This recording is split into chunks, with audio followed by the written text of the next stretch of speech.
Welcome to our virtual symposium on plant biodiversity and traditional medicine, then, now, and the future.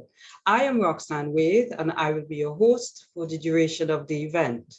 This symposium is hosted by the United Nations Development Programme, Jeff's Small Grants Program of Barbados, in partnership with the University of the West Indies Cave Hill campus, the Biocultural Education and Research Program, Youth Equipped to Achieve, Codrington College, and the InterAmerican Institute for Cooperation on Agriculture.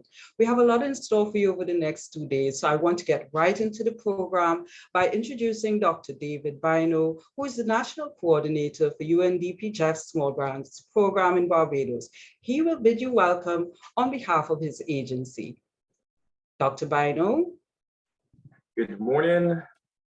Not to wait to the Honorable Ian Goodin-Etchell, Member of Parliament, Minister of Health and Wellness, Professor Winston Moore, Professor of Economics and Deputy Principal of the University of West Indies Cave Hill campus, Dr. Damien Caldwell-Hall, Senior Lecturer in Pharmacology, Deputy Dean, also the Program Director for the MPhil PhD Pharmacology Program, Faculty of Medical Sciences of the University of the West Indies Cave Hill campus, Alistair Reynolds Lean of the InterAmerican Institute for Cooperation on Agriculture, currently the acting representative, Dr. Roxanne Waith, technical specialist with ECA, Reverend Dr. Michael Clark, principal of Codrington College, Dr. Sonia Peter, executive director of the Biocultural Education and Research Program, Marsha Ann Clark, CEO and founder of Youth Equipped to Achieve.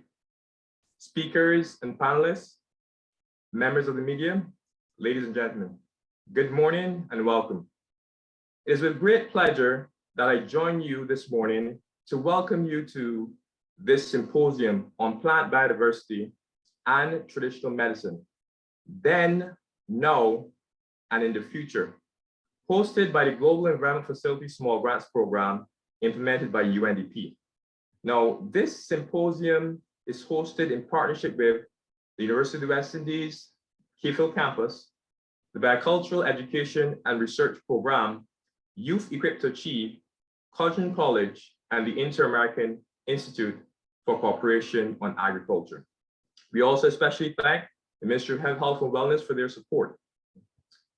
The Global Environment Facility Small Grants Program embodies the very essence of sustainable development by thinking globally and acting locally, in supporting civil society in a manner that facilitates not a top-down, but bottom-up solutions that are appropriate to their local context.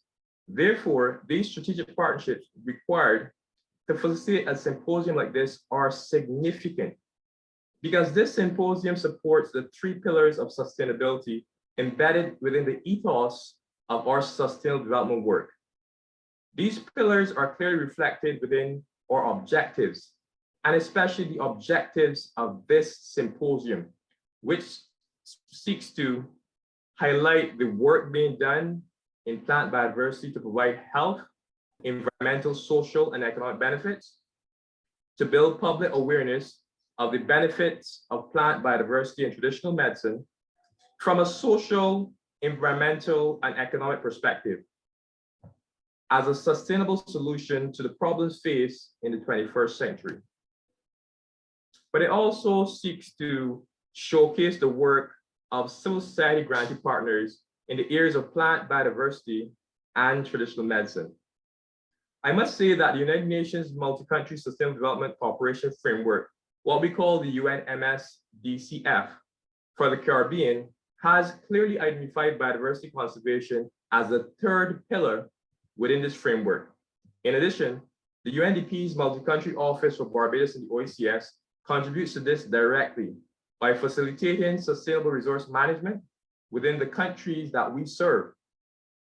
It is for this reason that the objectives of this symposium are highly commendable and well aligned not only to the UNMSDCF, but also to the Sustainable Development Goals, specifically SDG 3, good health and well-being, SDG 14, life below water, and SDG 15, life on land.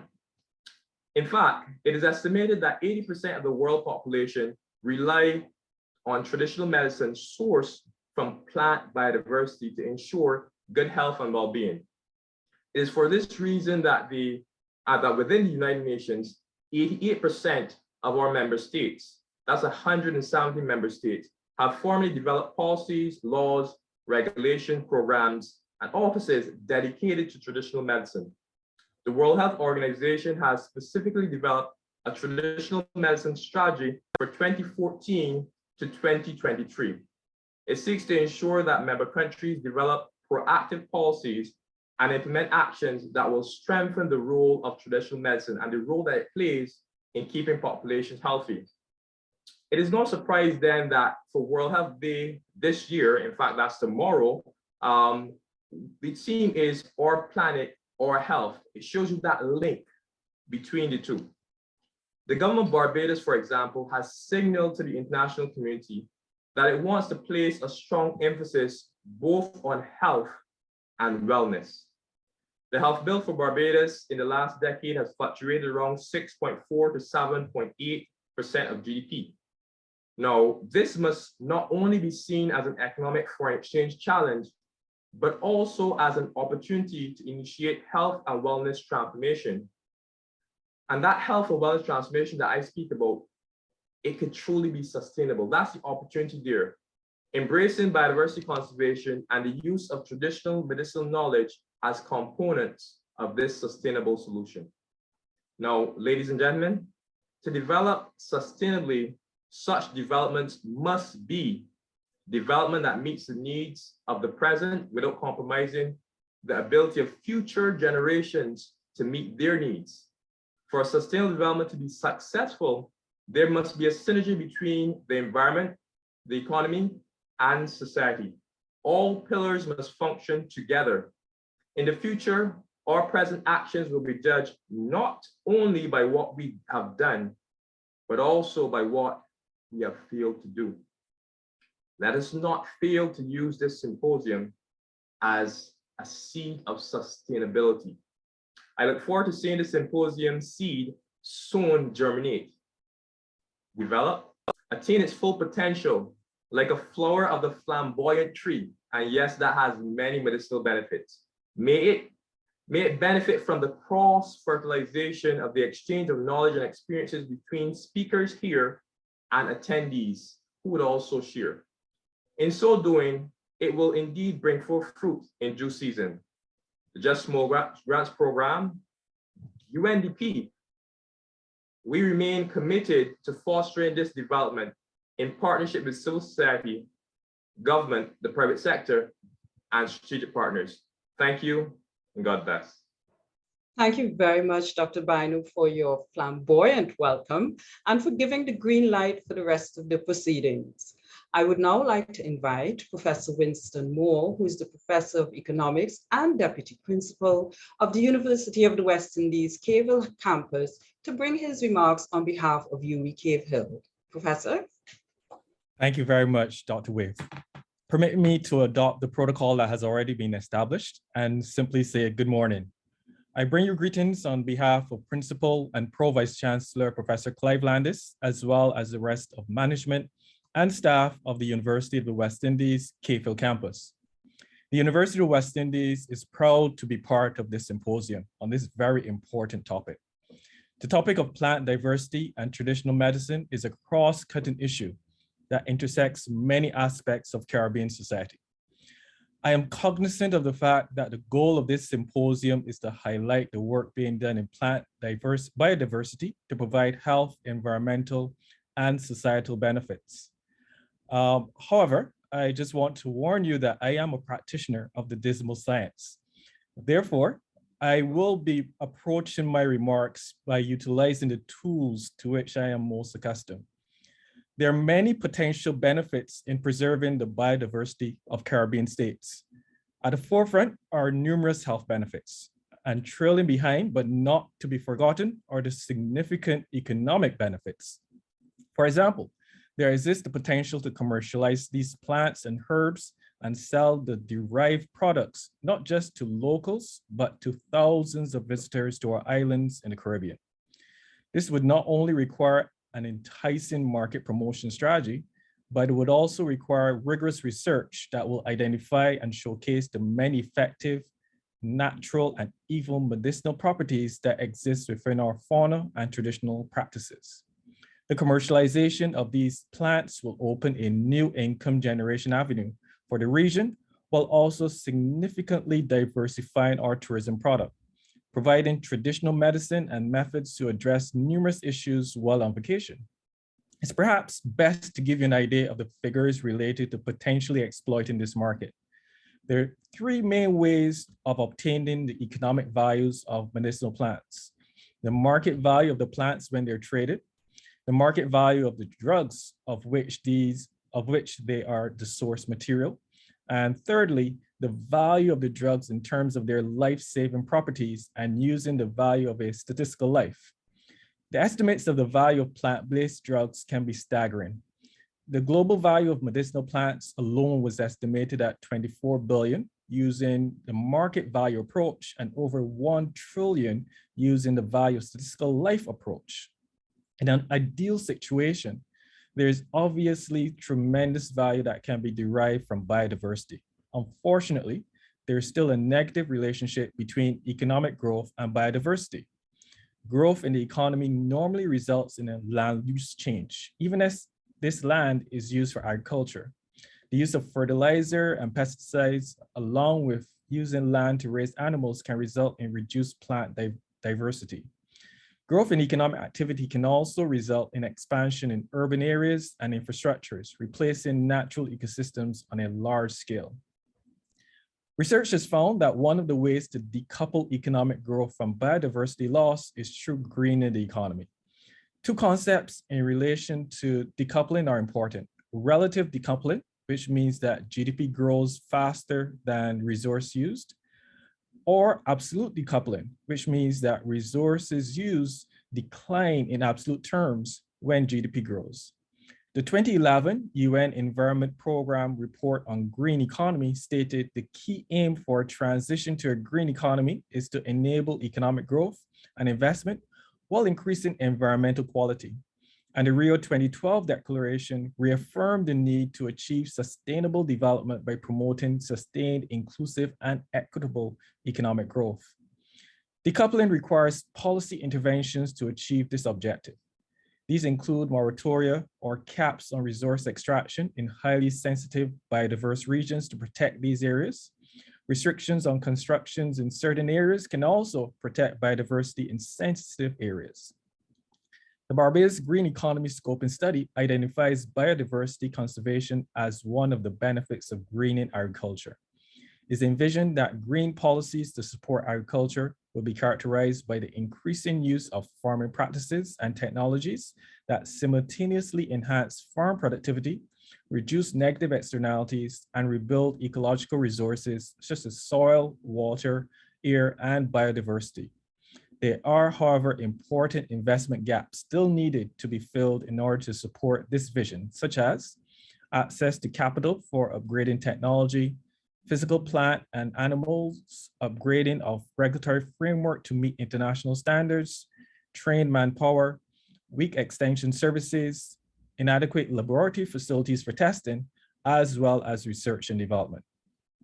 It is envisioned that once these mechanisms are in place, the foundation will be built for a thriving plant biodiversity and traditional medicine economic system. The issues of plant biodiversity and traditional medicine are areas that the UWI have made contributions to in the region. Not only do we stand ready to continue to assist in the future, we also welcome greater partnerships with potential manufacturers and investors as we attempt to commercialize the work being conducted by our researchers. Ladies and gentlemen, I wish you a productive seminar, and I'm looking forward to the presentations. Have a good morning. Thank you very much, Professor Moore, for your insights into this topic on plant biodiversity and traditional medicines. We're certainly happy to have you, Cave Hill, on board as a key partner for this symposium. Next, I would like to invite Mr. Alistair Glean, who is the technical specialist in international trade and regional integration and he's also the acting representative for the ECA delegation in Barbados, to make his opening statement. Mr. Glee. Thank you, Dr. Wade. Honorable Ian Gooding Edgehill, Member of Parliament, Minister of Health and Wellness, Dr. David Bino, National Coordinator Barbados of the Global Environment Facility, Jeff Small Grants Program of the UNDP, Professor Winston Moore, Professor of Economics and Deputy Principal of the University of West Indies, Cayville campus here in Barbados, Dr. Damian Cohol, Senior Lecturer in Pharmacology and Deputy Dean for the Faculty of Medical Sciences at the UE Cayville campus. My colleague, the illustrious Dr. Roxanne Wade, Technical Specialist here at ICA. The Honorable, or rather the distinguished Reverend Dr. Michael Clark, Principal of Codrington College. Dr. Sonia Peter, Executive Director, Biocultural Education and Research Program. Martha Ann Clark, CEO and founder of the Youth Equipped to Achieve program. Distinguished speakers, students, ladies and gentlemen, good morning. I would first of all like to start off by bringing greetings from Dr. Manuel Otero, the Director General of ICA, as well as the team from the delegation in Barbados. ICA is quite appreciative of the opportunity to be part of this symposium and to partner with the various agencies here today. Let me be frank and say I am not a scientist. I am not a specialist in biodiversity, and I would like to bring a different perspective to this dialogue. Initially, when my colleague Dr. Wade indicated that we'd be participating in this activity, I was a little bit concerned. As I said, I'm not a specialist in this particular area. But then when I thought about it, I felt it was quite a rewarding opportunity to deliver a few remarks here today, particularly given such a thought-provoking subject.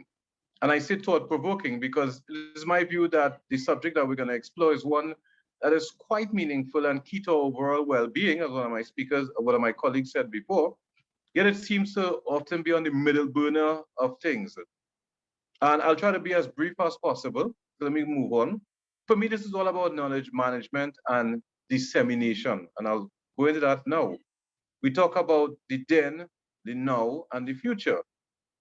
And for me, plant biodiversity and traditional medicine is critical for overall planetary health and so many other areas which I'm sure that others will address. The reality is that it's an essential resource, and as we will discuss over the next few days, it's so critical and tied to traditional medicine as well. When we speak about it then, let's be realistic. Both resources have been poorly documented in the past. We knew they existed, but apart from the oral tradition, your granny telling you what to pick, what to use, etc., we're not really able to quantify the extent or the level of our plant biodiversity. And in the past, we were talking about how can we qualify as a hotspot, which would then allow us to receive more financial and technical support and would facilitate more attention to the biodiversity situation in the region. To me, the knowledge for traditional medicine was also being eroded. There was limited documentation taking place in an effective manner, I should say. We were not able to meet the sort of evolution and integration to higher mainstreaming systems. And I remember one of my colleagues, I think Dr. Bino, was indicating that the role of plant biodiversity in medicine, etc. As such, the evidence base for them and how we use them, the plants, how we account for them and place them in an economic system has been lacking. I believe Professor Moore just spoke to some of these issues. When you think about it now, fortunately, work has been done and we've been able to quantify or rather give some measure the level of biodiversity in the countries across the region. We've had the Caribbean identified as a hotspot, and I must commend and speak about the work done by UNGEF in this regard. And the agency has been able to promote biodiversity and to get countries on board to support the overall development process. And I remember reading about some protocols, etc., some time ago that the countries need to ratify. The reality is the more diverse our region is at a hotspot, there's an opportunity for us to have greater linkages with traditional medicine. I think the previous speakers were alluding to that. I remember some time ago, I heard about a TRAMEL program, and there's many other programs that have been doing fantastic work to make the linkage with traditional medicine. And there are much better efforts now at documenting our traditional knowledge and plant medicine. And it seems as if now one of our primary goals is aimed at integrating this knowledge that we have with mainstream evidence-based medicine. And there are a lot of economic opportunities, as Professor Moore would have highlighted earlier. So we're now exploring how to best address a plan for this so important resource in a more systematic way to, we say, mainstream into health systems. The resource is critical, as Dr. Bino alluded to, for pharmacology, etc. And there are so many compounds that can be extracted from these plants for use in multiple cures and addressing illnesses. However, persons have to be guided properly to adequately use the material.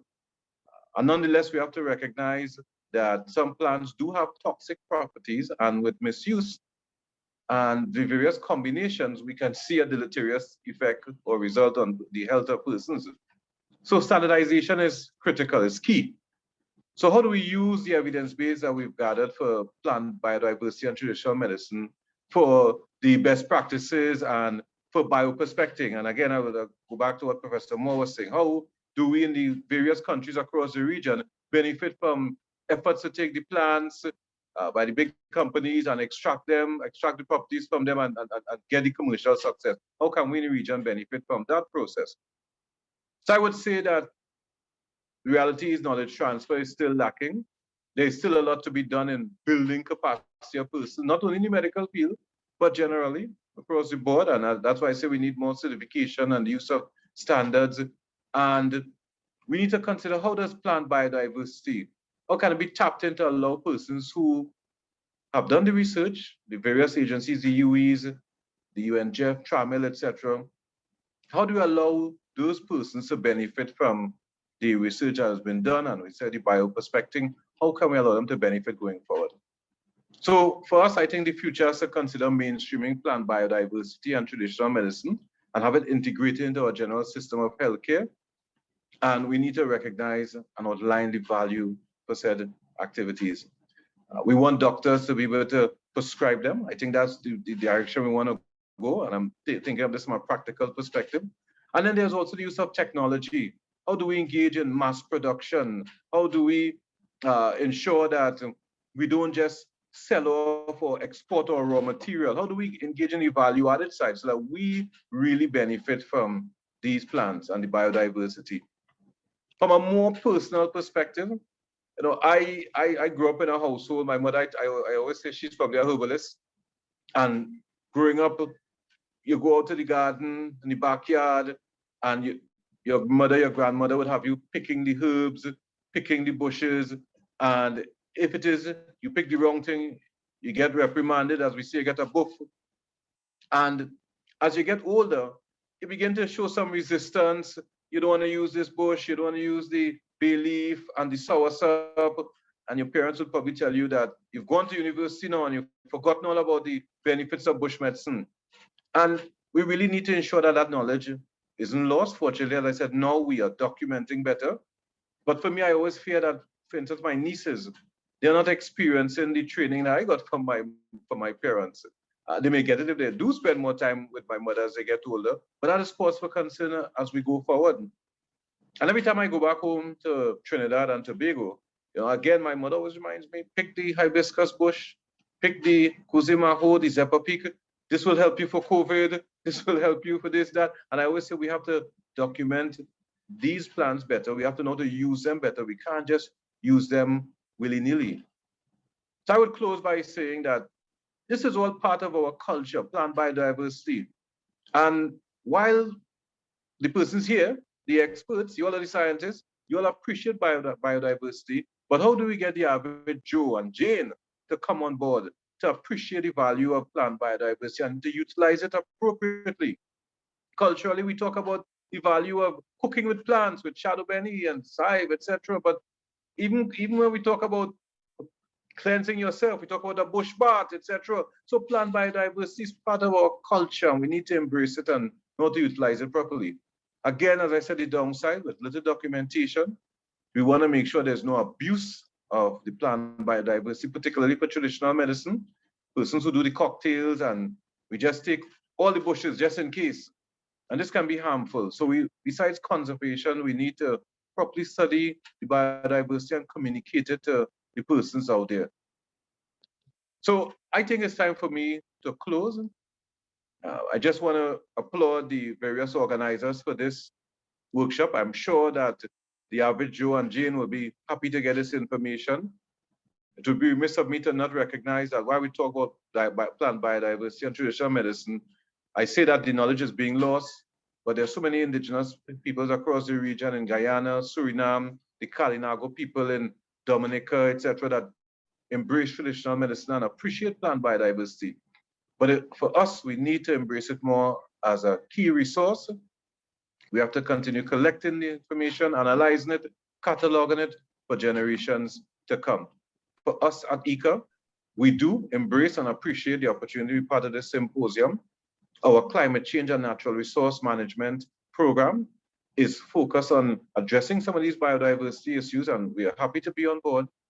And we have, over the last 2 years or so, been implementing intervention that is funded by the Caribbean Biodiversity Fund's Ecosystem-Based Adaptation Program, and it's been implemented in Dominica, Antigua, St. Lucia, and Trinidad and Tobago. And the project is titled Strengthening Coastal and Marine Climate Resilience Through Upland and Coastal Ecosystem-Based Adaptation Community Engagement, using vetiver plant to support climate change adaptation and poverty alleviation in the country. So it's not traditional, it's not focused on traditional medicine, but we are interested in addressing the plant biodiversity issue.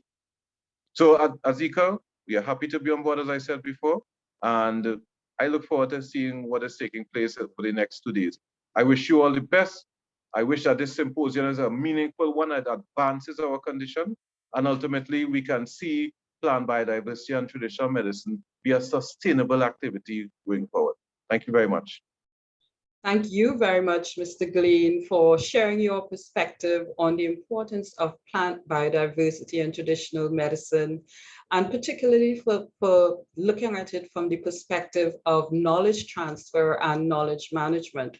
On a side note, I did get a direct message from one of the participants saying that the ICA representative is an excellent storyteller, so you might be invited back in another role for another symposium, just letting you know.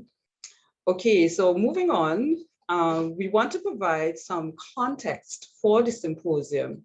And right now we will hear from our partners who will share information about their organizations and their experiences with the Jeff Small Grants Program. In this instance, they will be making a very short introduction, but you'll be hearing from them and about these speakers later on in the program. To start, we have the Reverend Dr. Michael Clark, who will be telling you a little bit more about Codrington College. Dr. Clark. Good morning, and thank you for your welcome. Protocol being established. It is indeed a pleasure to be with you today. The Codrington College really got involved with the Jeff Small Grants Program way back in around 2018, when in conversation with Dr. Kohal from University of West Indies, we had this thought that within the rural context of St. John, where Codrington is located with all of its land, and one of the things that struck us at the time was that the land which was originally used for sugarcane was allowed over recent years to just allow vegetation to just grow. And on one occasion, we took a trip into the land with a Rastafarian who was very knowledgeable in plants and their uses.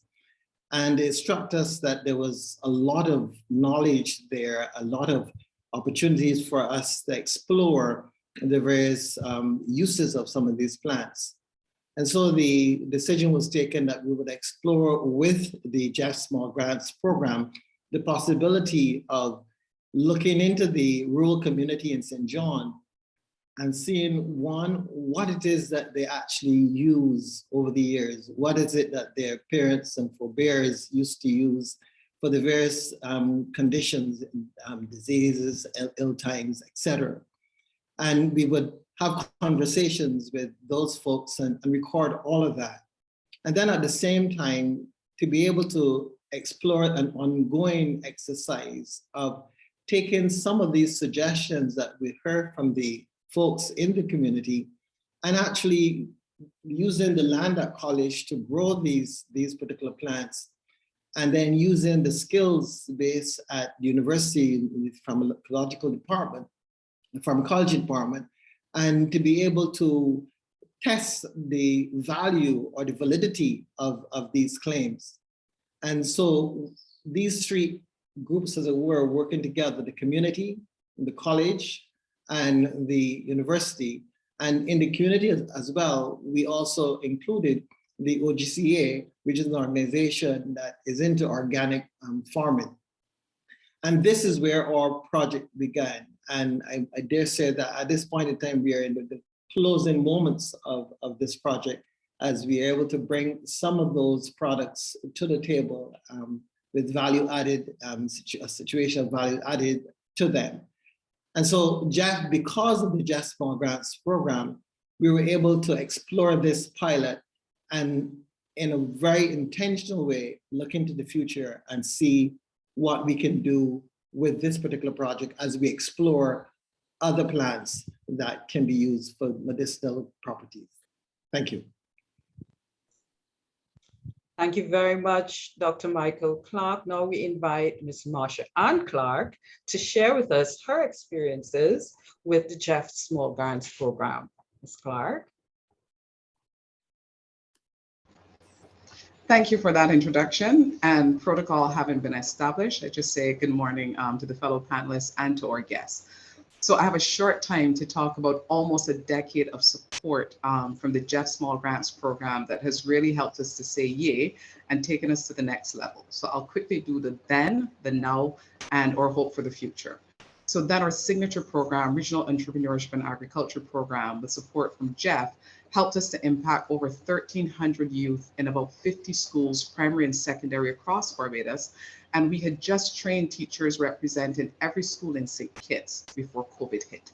But that didn't stop us. Like many organizations, things moved home.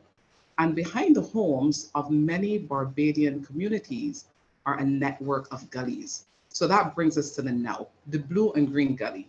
That's the project that is currently funded by the Jeff Small Grants program. Most of these gullies, unfortunately, are managed by people, mostly older people, who use gramoxone and chemicals to help to manage, the overgrowth and to keep things safe around the gullies. With the Blue and Green Gully, we are pleased to say that we have eliminated almost 100% of the use of chemicals to manage the gully. So that, of course, speaks to health and wellness because we don't have those chemicals going into the groundwater. We're also happy to say that with Jeff's support, there has been a beautification of the gully. So we have what we think is the best volunteer program in Barbados and maybe across the region, with nearly 200 volunteers from the University of the West Indies and the Barbados Community College, and 3 of them are represented and will speak to the youth voices a little bit later on. But they descended on the Blue and Green Gully to help to manually beautify it. And in doing so, they've actually united the community here in EC Hall St. John to do more of that.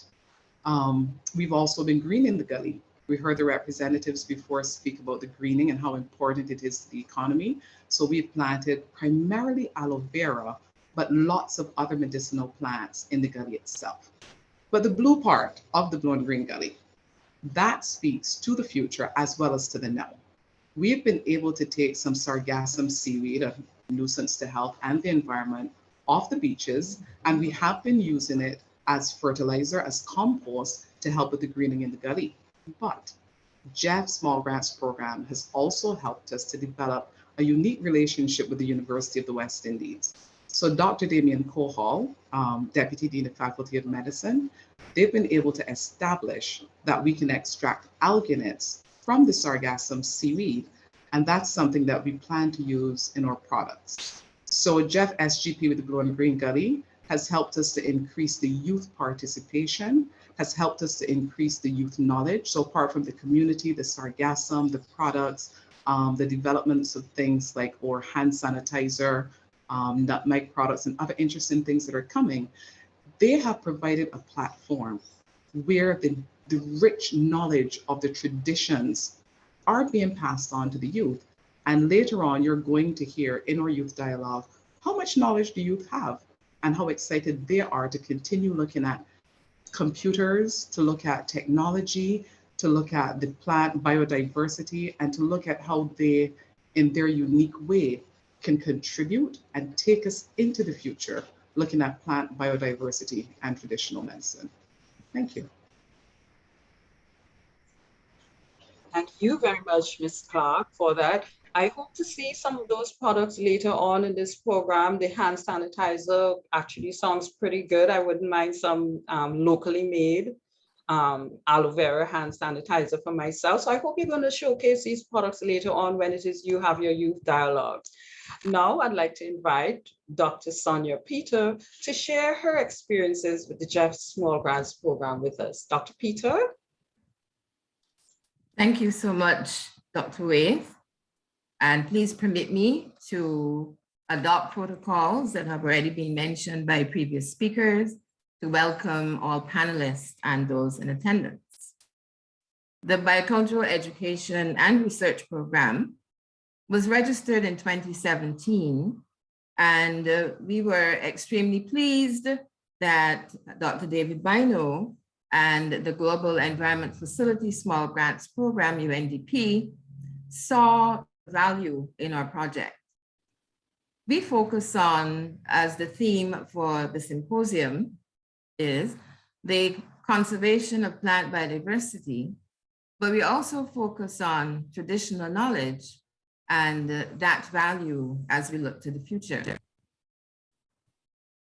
We have been able, with the assistance of Jeff, to execute our program. We have been challenged, of course, by the pandemic, but our platform is based on education and research.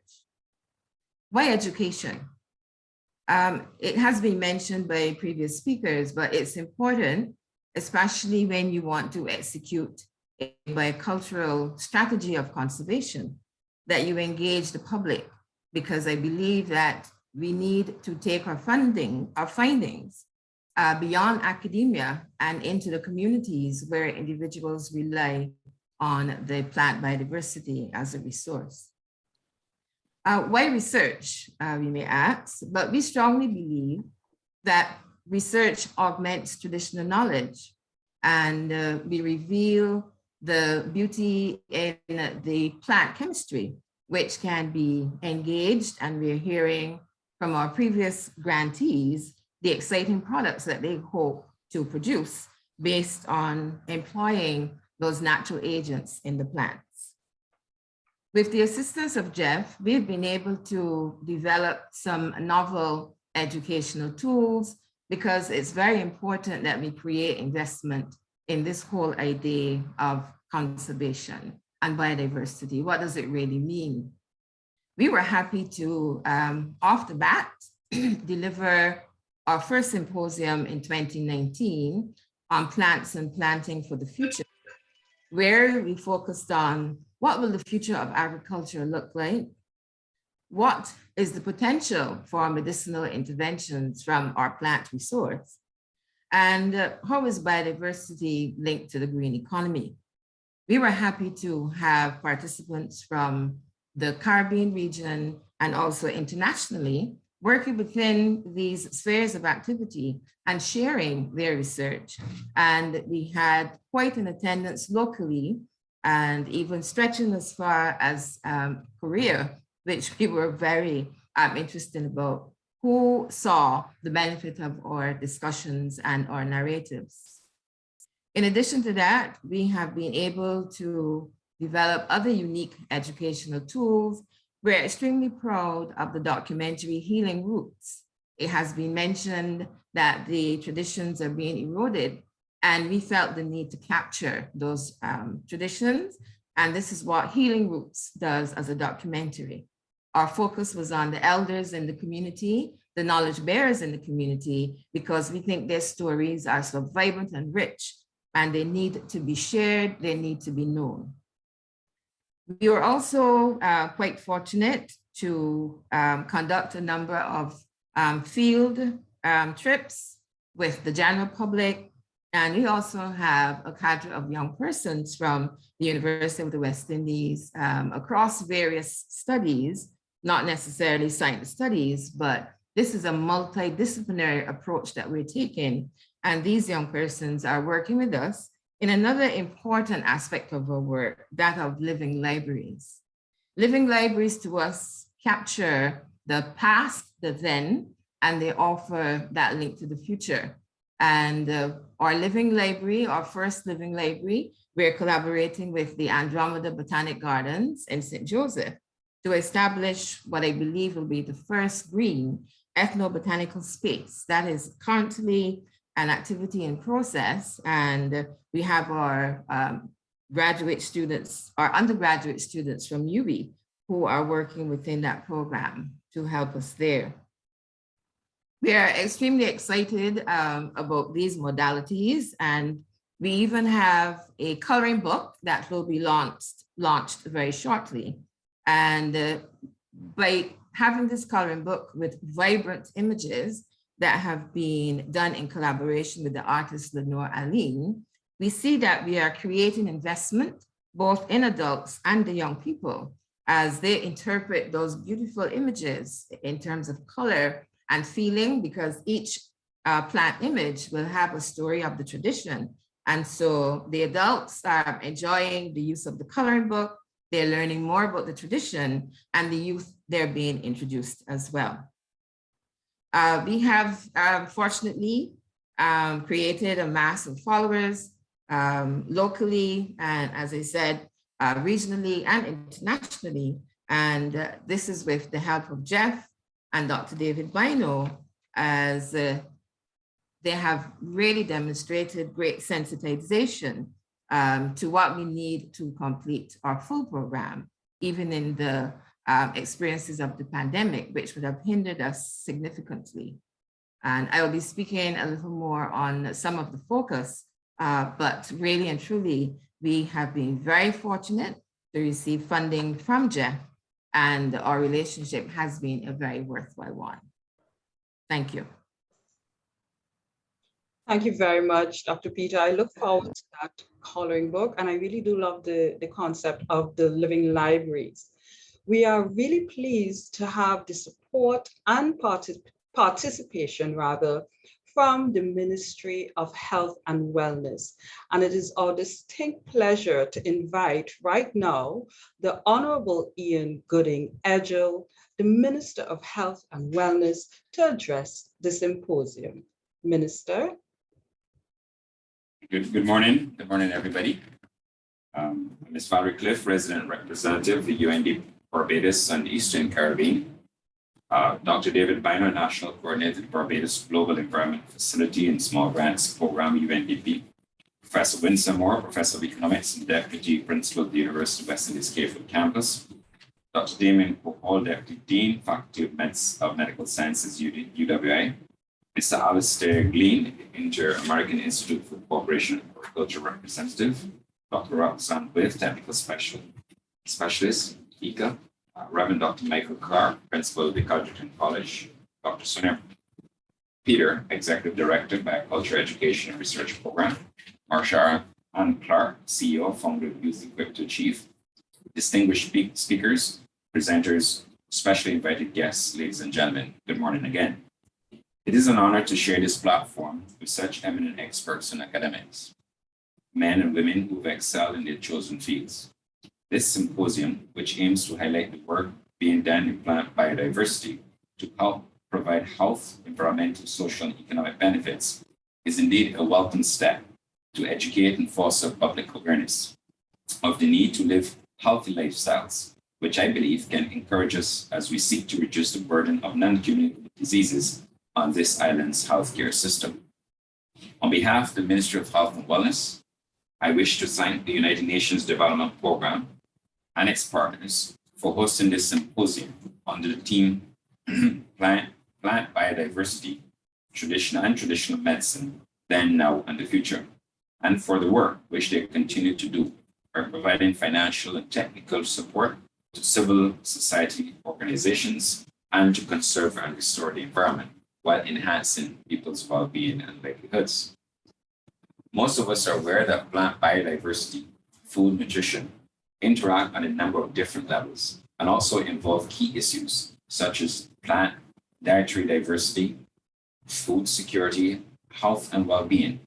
What is important to the Ministry of Health and Wellness is the relationship between food biodiversity, the consumption of healthy and unhealthy foods, and the impact of these on the health and wellness of our nation. Indeed, healthy living is inextricably linked to good nutrition, which requires sufficiency of a nutritious variety of foods, as well as an adequate and well-balanced intake, which are fundamental determinants of good health. A major goal of the Ministry of Health and Wellness is to improve the health of the nation through reduction of the burden of non-communicable diseases and their risk factors. 4 leading non-communicable diseases in Barbados are cardiovascular diseases, cancers, chronic respiratory diseases, including asthma, chronic obstructive pulmonary disease, and diabetes, which have 4 common risk factors: tobacco use, unhealthy diet, physical inactivity, and harmful use of alcohol.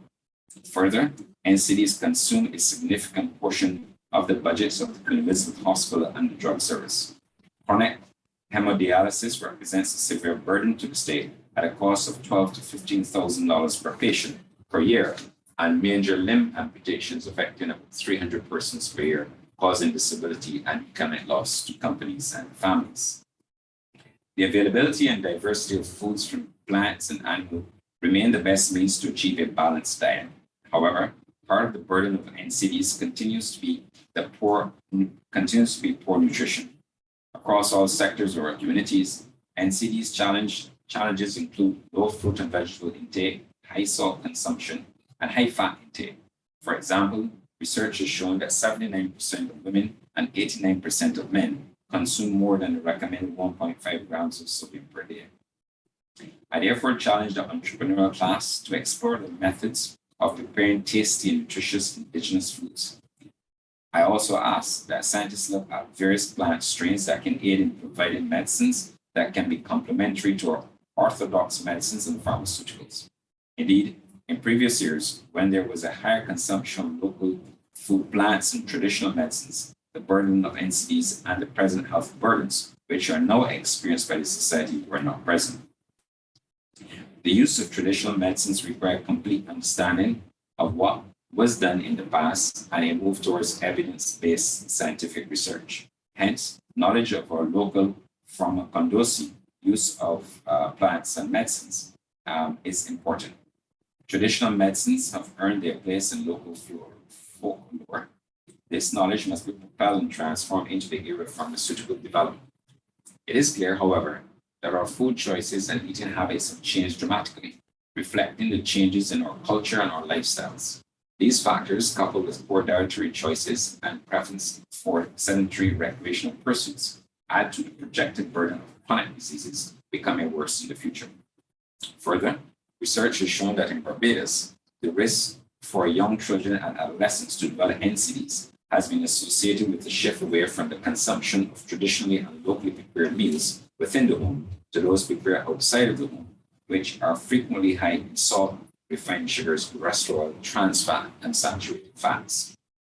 The World Health Organization Global School Health Survey 2012, a population-based cross-sectional study undertaken in 26 secondary schools in Barbados, has also indicated that children were not achieving the recommended level of physical activity and exercise, and that consumption of fruits and vegetables was low.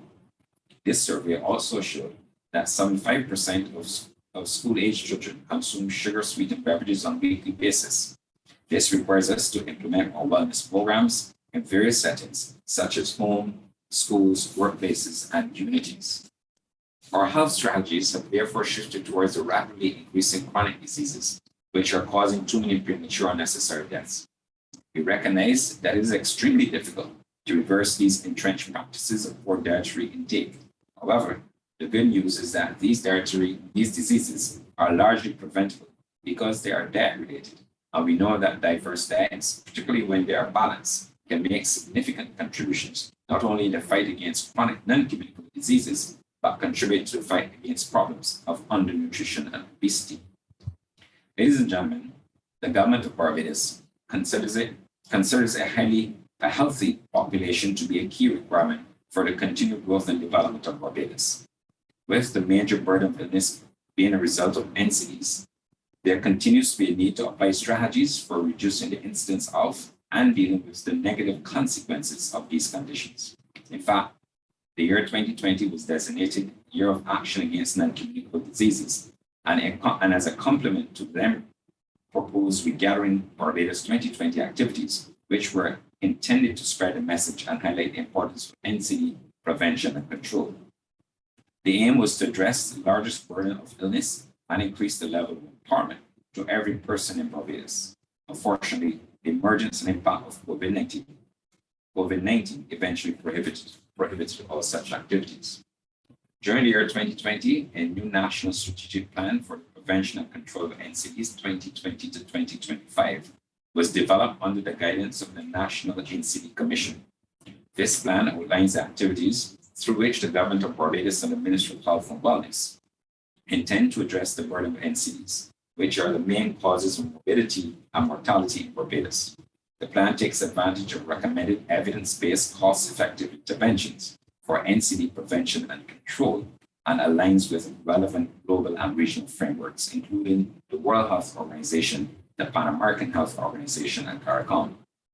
In addition, the Ministry of Health and Wellness will take to Cabinet for its consideration a national school nutrition policy, which identified critical areas such as marketing of unhealthy foods and beverages to children, promotion of water as a good alternative to sweetened beverages, the identification of the school meals program as a good entry point to calculate good nutrition and in the school age population, and the promotion of compulsory physical activity in primary and secondary schools.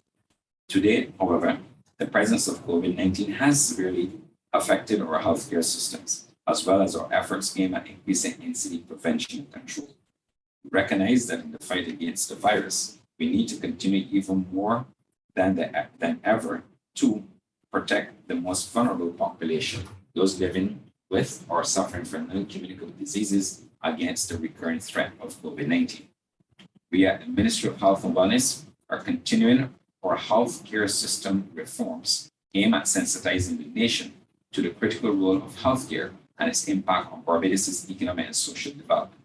Included in our priority areas are the strengthening of health systems, improving family and child health, and promoting behavioral change approaches to healthcare.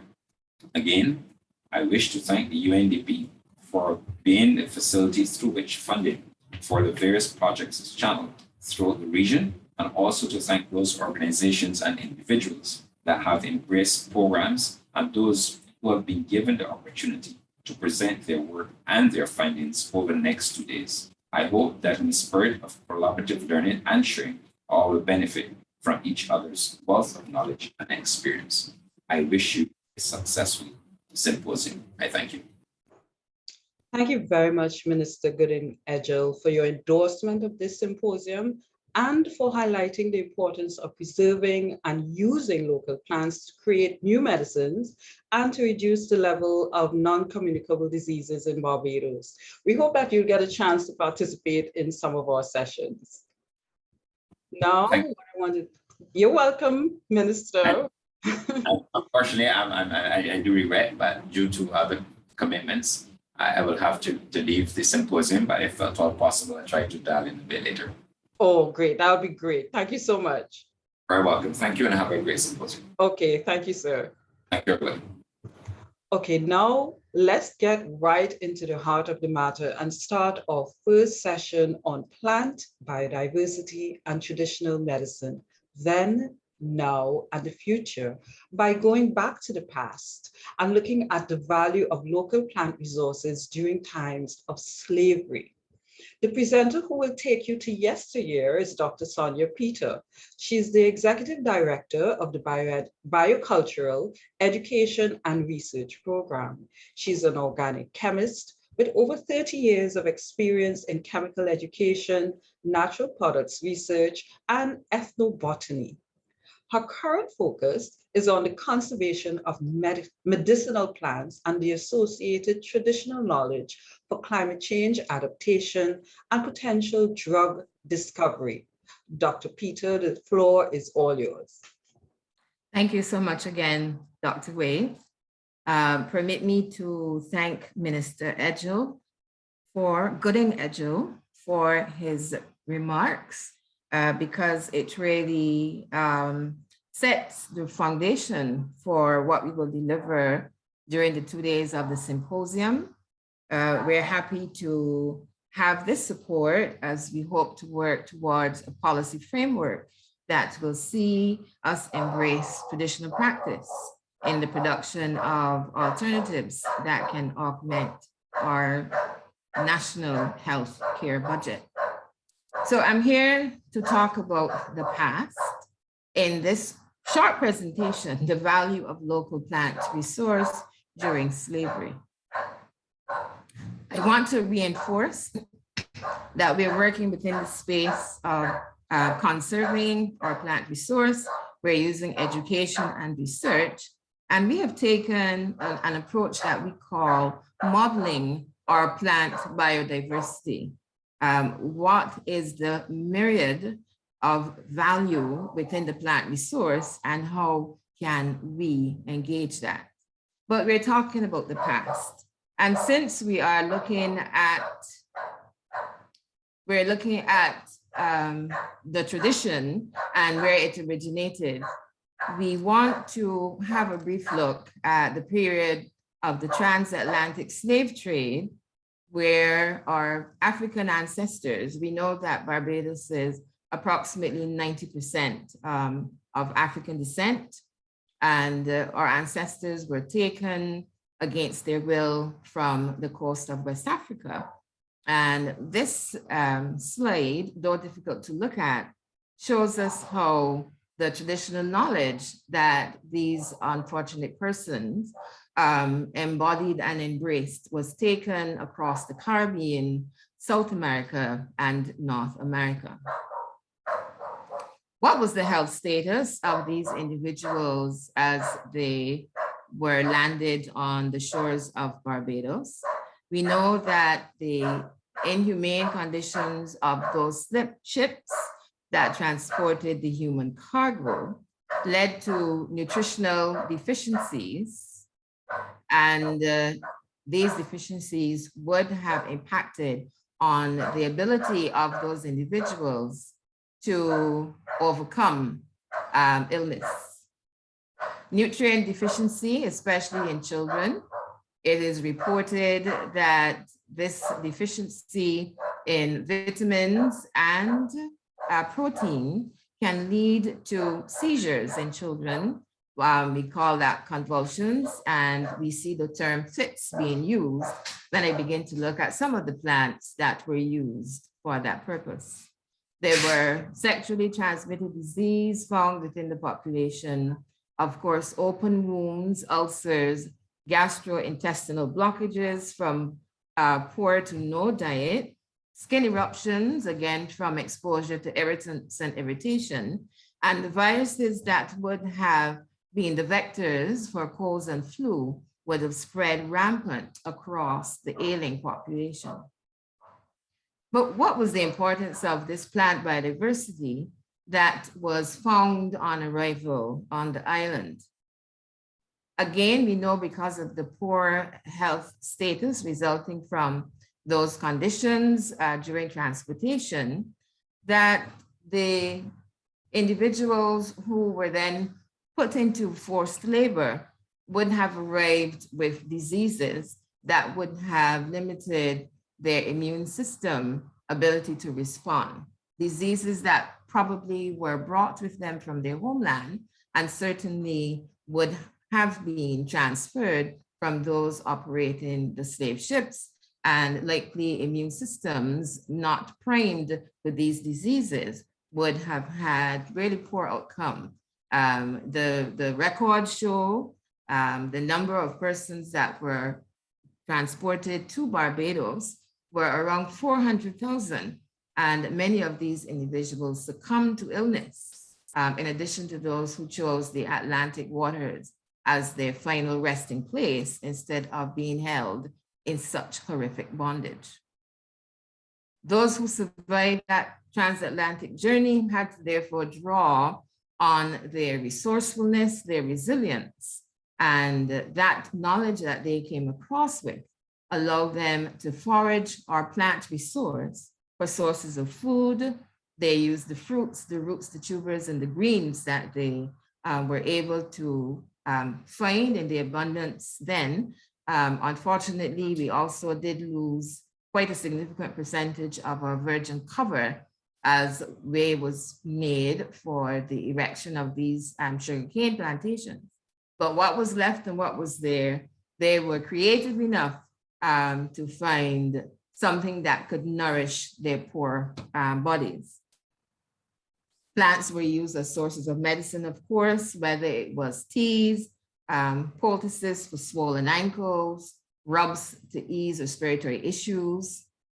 Plants were also used as sources of fiber. Stems and aerial roots could be hammered with whatever tools were available to get the fibrous material out, and that could be used to fashion ropes, maybe to help in the securing fruit. I meant to say food, fruit from trees, etc. And also being able to fashion materials that could be used in the making of baskets. And we know that that is something that is still very lively in our tradition.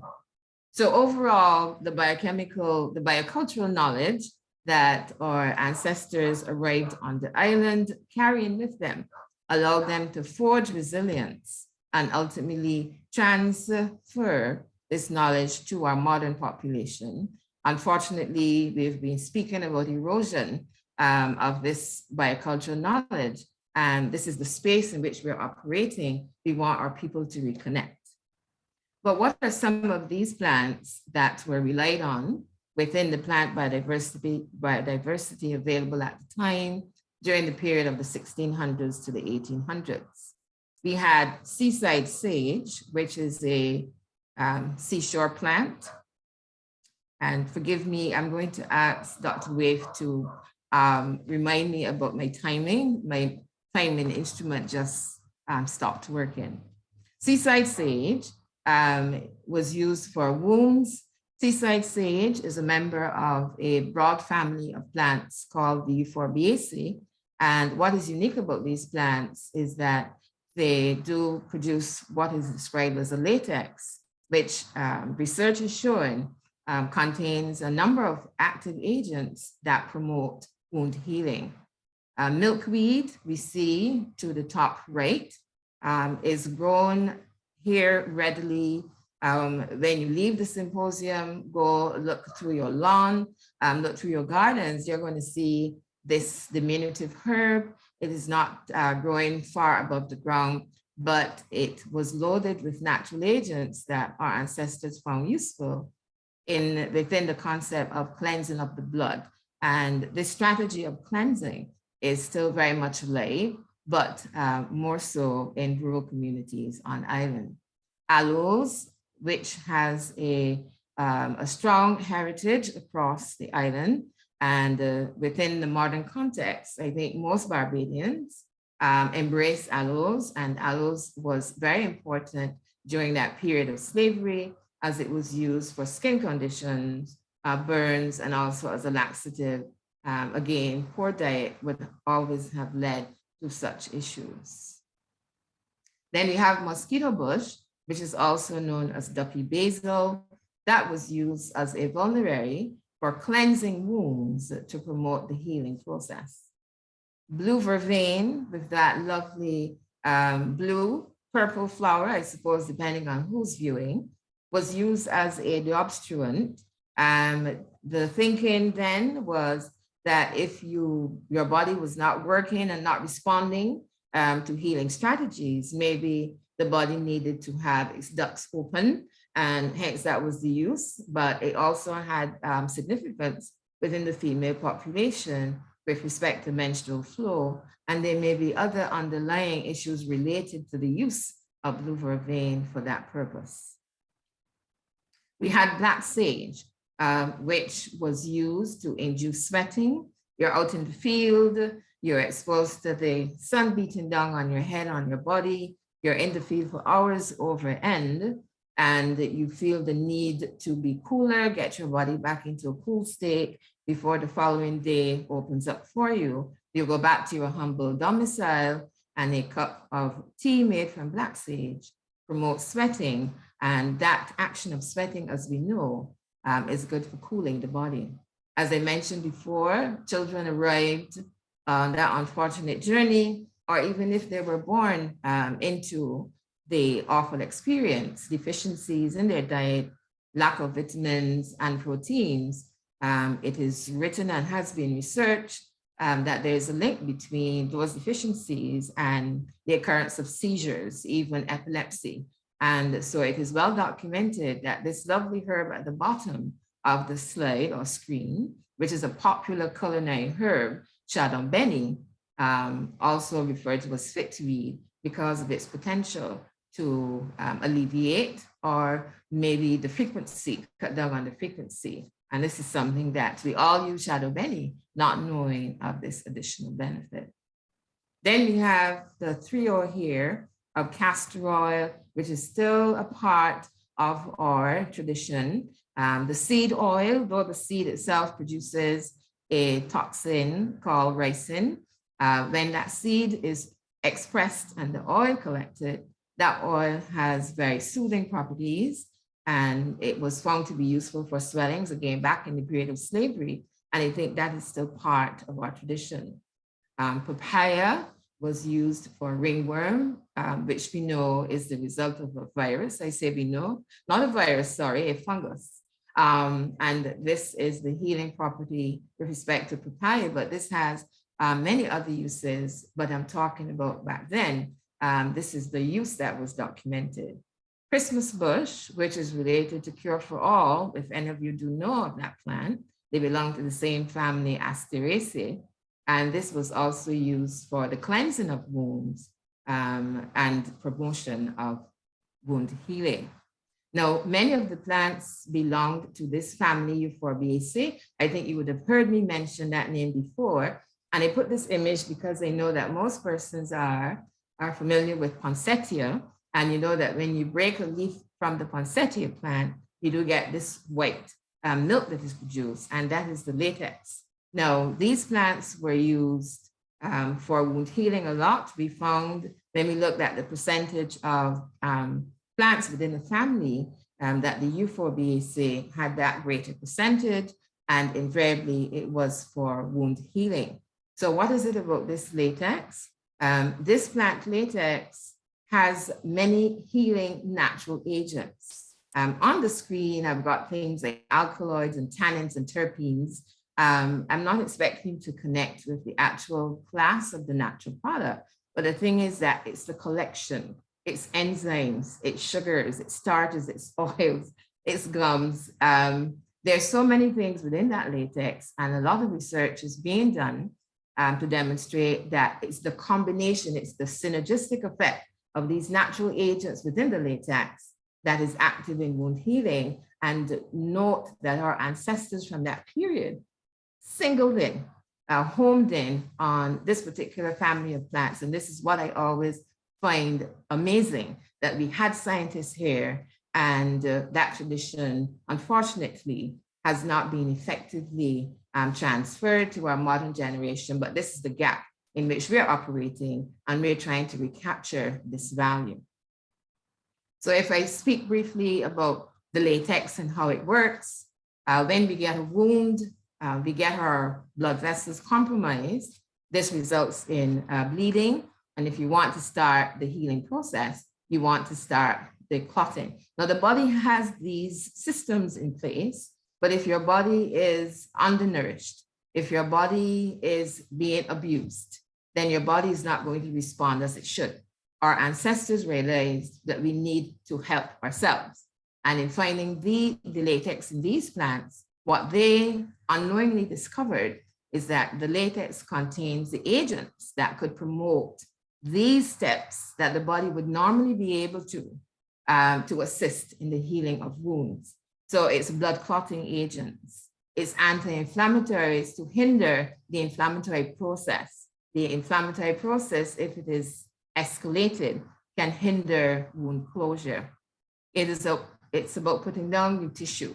It's about forming a new matrix on which your new cells can accumulate and hence revive the tissue that was there that was harmed. And you can see in this third image, though it's a visual, it is really demonstrating what is happening. So that lesion that was there from the wound is gradually healing and the closing up again by these active agents promoting the body's response, which I'm saying and I'm arguing would have been compromised because of the state of health. It was not optimal.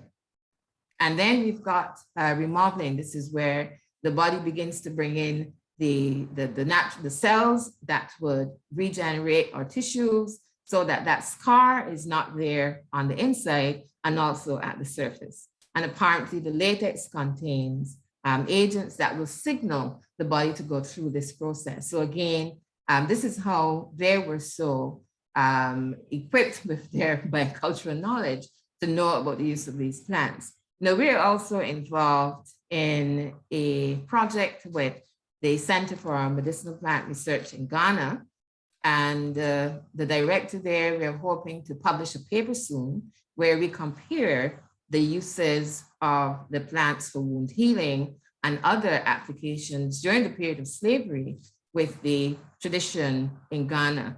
And he tells me at a baseline that this family of plants, the Euphorbiaceae, were also very important and still are important in the healing systems within Ghana. And this is going to be exciting as we cross that gap as well in terms of our local population and the site from which our ancestors were extracted.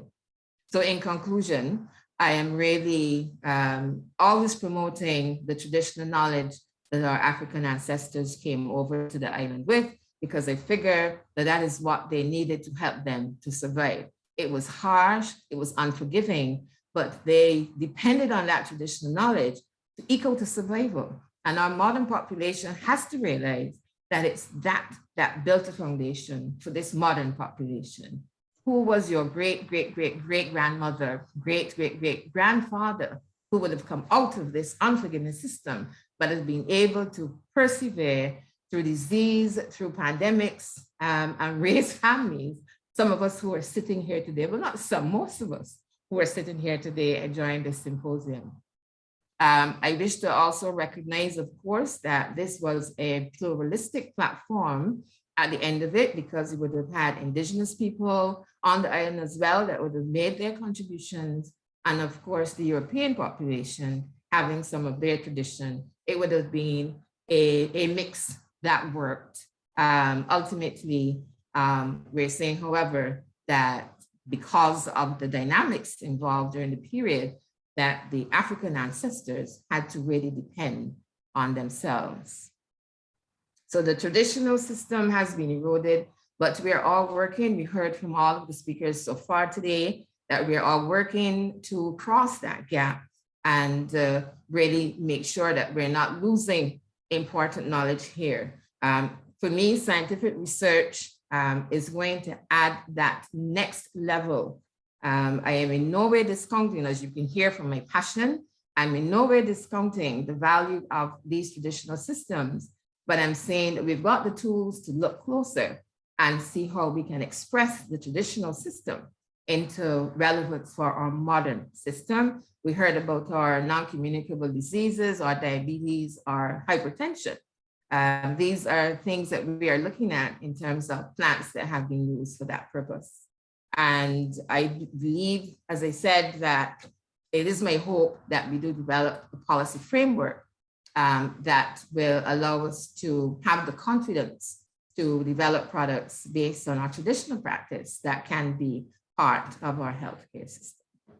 I hope that I have been on time. Thank you so very much. Thank you, Dr. Peter. No, you went over your time.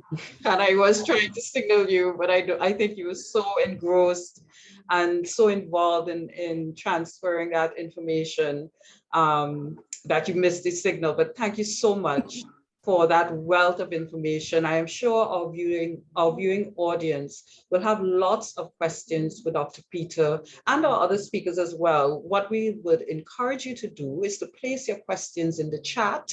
There's also a Q&A icon at the bottom of your Zoom screen, and you could place your questions there, and we'll answer as many as possible at the end of each session. So, thank you so much. You're welcome. Our next speaker is going to take our time capsule from the past into the present. Dr. Damien Cohall is the Deputy Dean of Preclinical Sciences and Senior Lecturer in Pharmacology at the University of the West Indies Cave Hill campus. He is Jamaican born. He's a pharmacologist with 20 years of academic experience investigating the health-related benefits of plants in the Caribbean.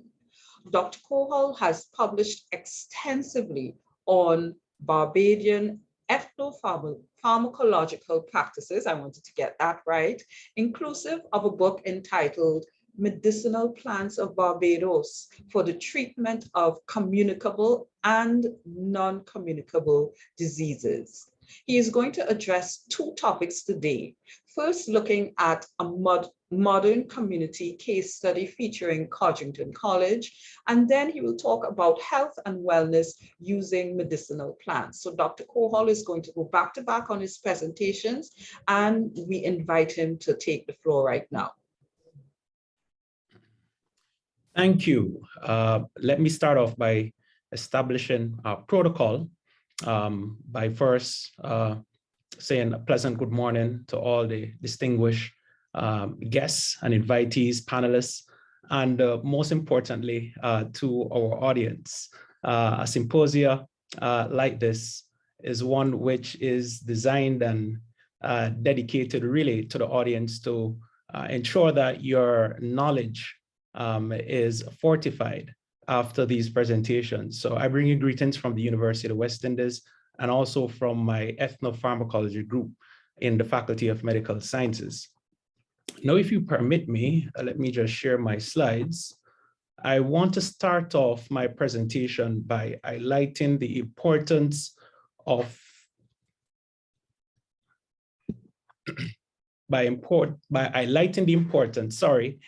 of the first set of my slides. And these slides essentially will provide an overview of a case study which was done in collaboration with the Codrington College.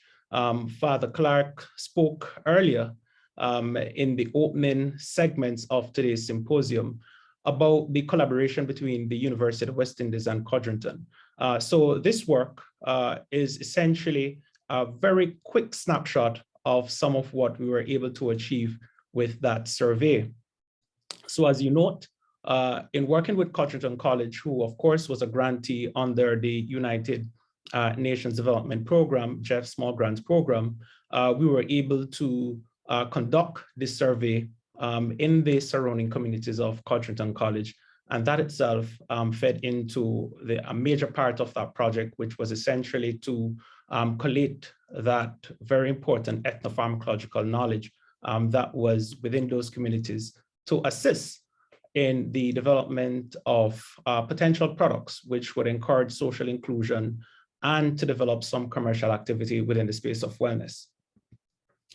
So again, just some quick highlights, and I would like to start off by just highlighting some few points. Some of these points have already been made previously, so I'm not going to go into too much details as it relates to points which have been stressed on previously. But let's start off by just highlighting something that the coordinator of the UNDP in Barbados mentioned, Dr. Bino, speaking about our rich biodiversity in the Caribbean, and highlighting also that due to our rich plant biodiversity, we in the Caribbean have been recognized among the top 6 of the 25 global diversity hotspots. All right. The next important point, if you listened quite avidly to Dr. Peter's presentation, you will know the importance of ancestral influences within our plant diversity. So yes, throughout the time of slavery, Or speaking more broadly, throughout the time of colonization, we had what is considered a rich cultural convergence between European colonialism, right? Indigenous cultures of the Americas. Of course, we have to highlight the important input of the Amerindians and the indigenous people of the Caribbean and their role in terms of the development of the biodiversity that is on this side of the world, right? Dr. Peter spoke about the contribution of our ancestors from Africa, primarily West Africa. And then last but not least, the important contribution of the indentured servants from Asia as well. While we know that Barbados may not have had many indentured laborers, in fact, some reports don't play the important role that indentured servants may have played within developing our culture, biocultural experiences in Barbados. We know for sure in other Caribbean territories that it is well established. Again, highlighting some key points, we know that the WHO has spoken about the importance of traditional approaches to medicine in 2011. There was a report by the WHO which highlighted that between 70 to 95% of the world population actually use botanical preparations as medicines. And again, that point was echoed earlier. So let's quickly just look at some of the factors which may have impacted the important uses of plants for medicinal purposes. Again, highlighting on top of a list, ancestral influences.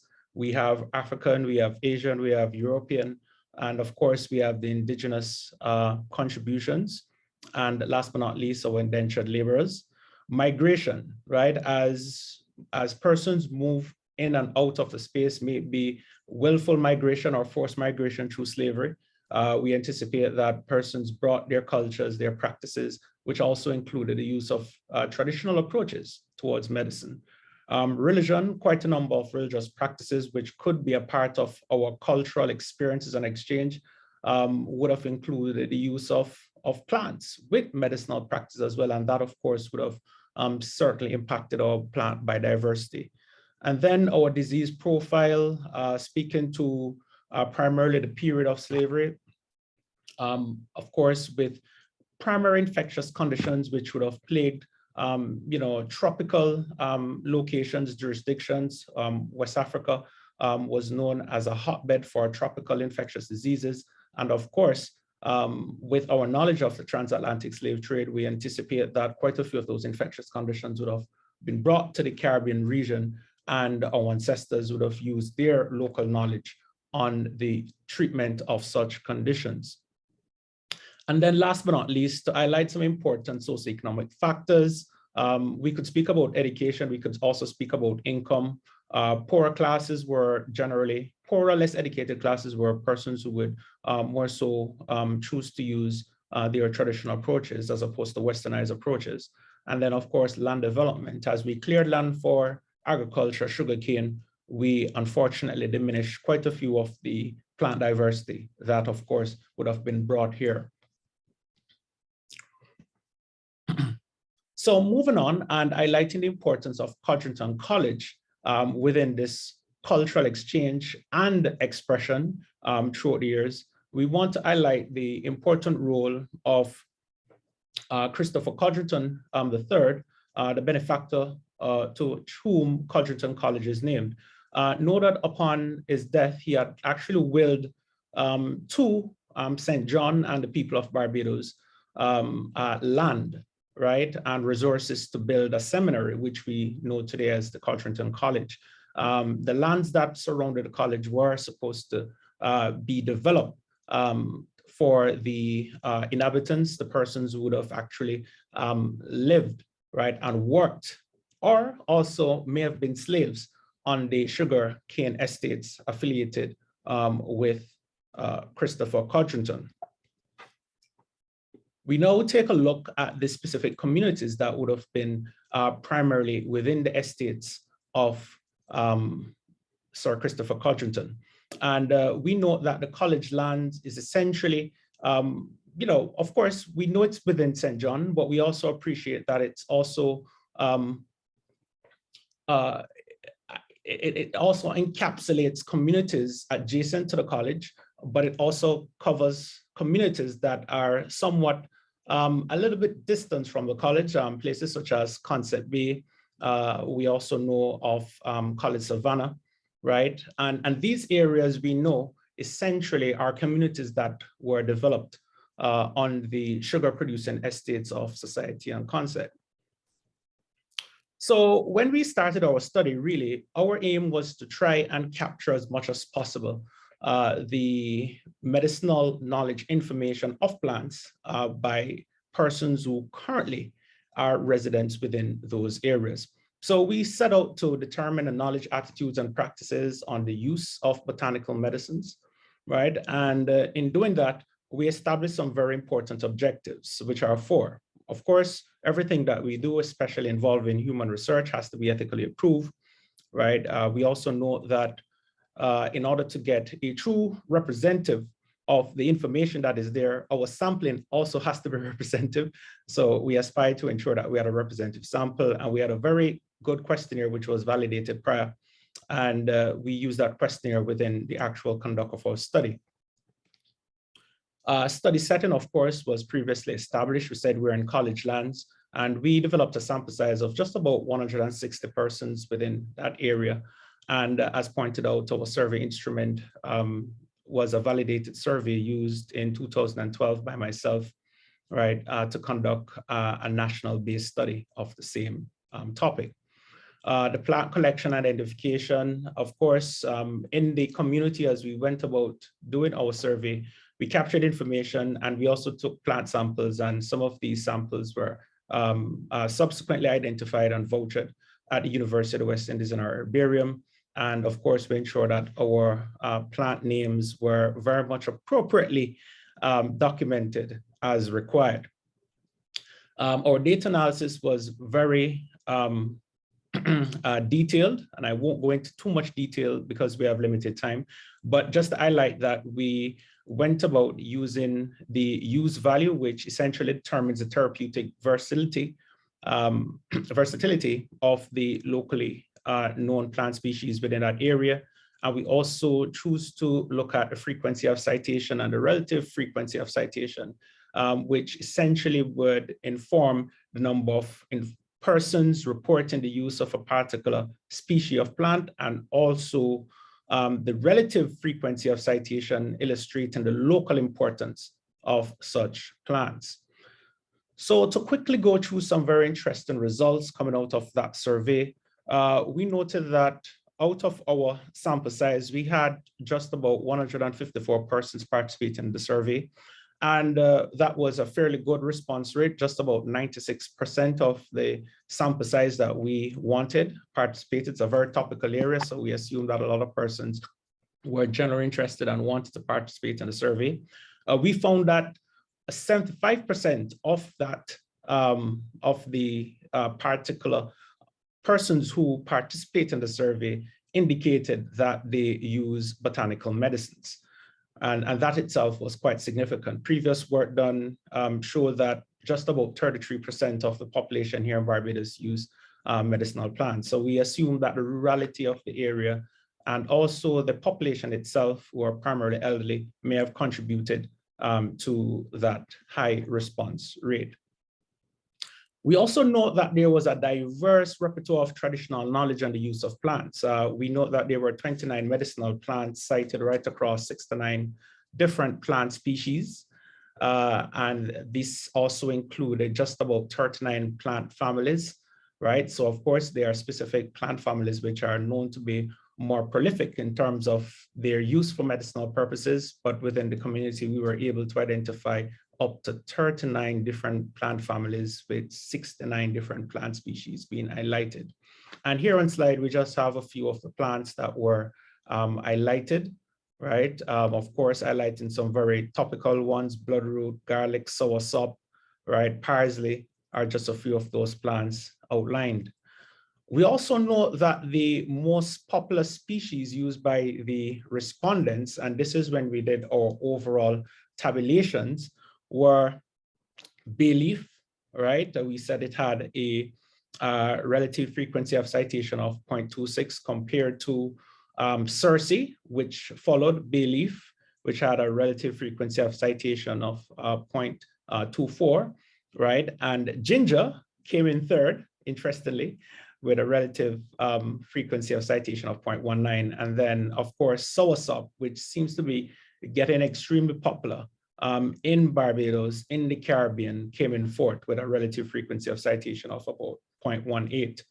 So these are just photos of these popular plants, or Bayleaf, right, or Ginger, Soursop, Cersei, right, for persons who like the visual engagement or interaction.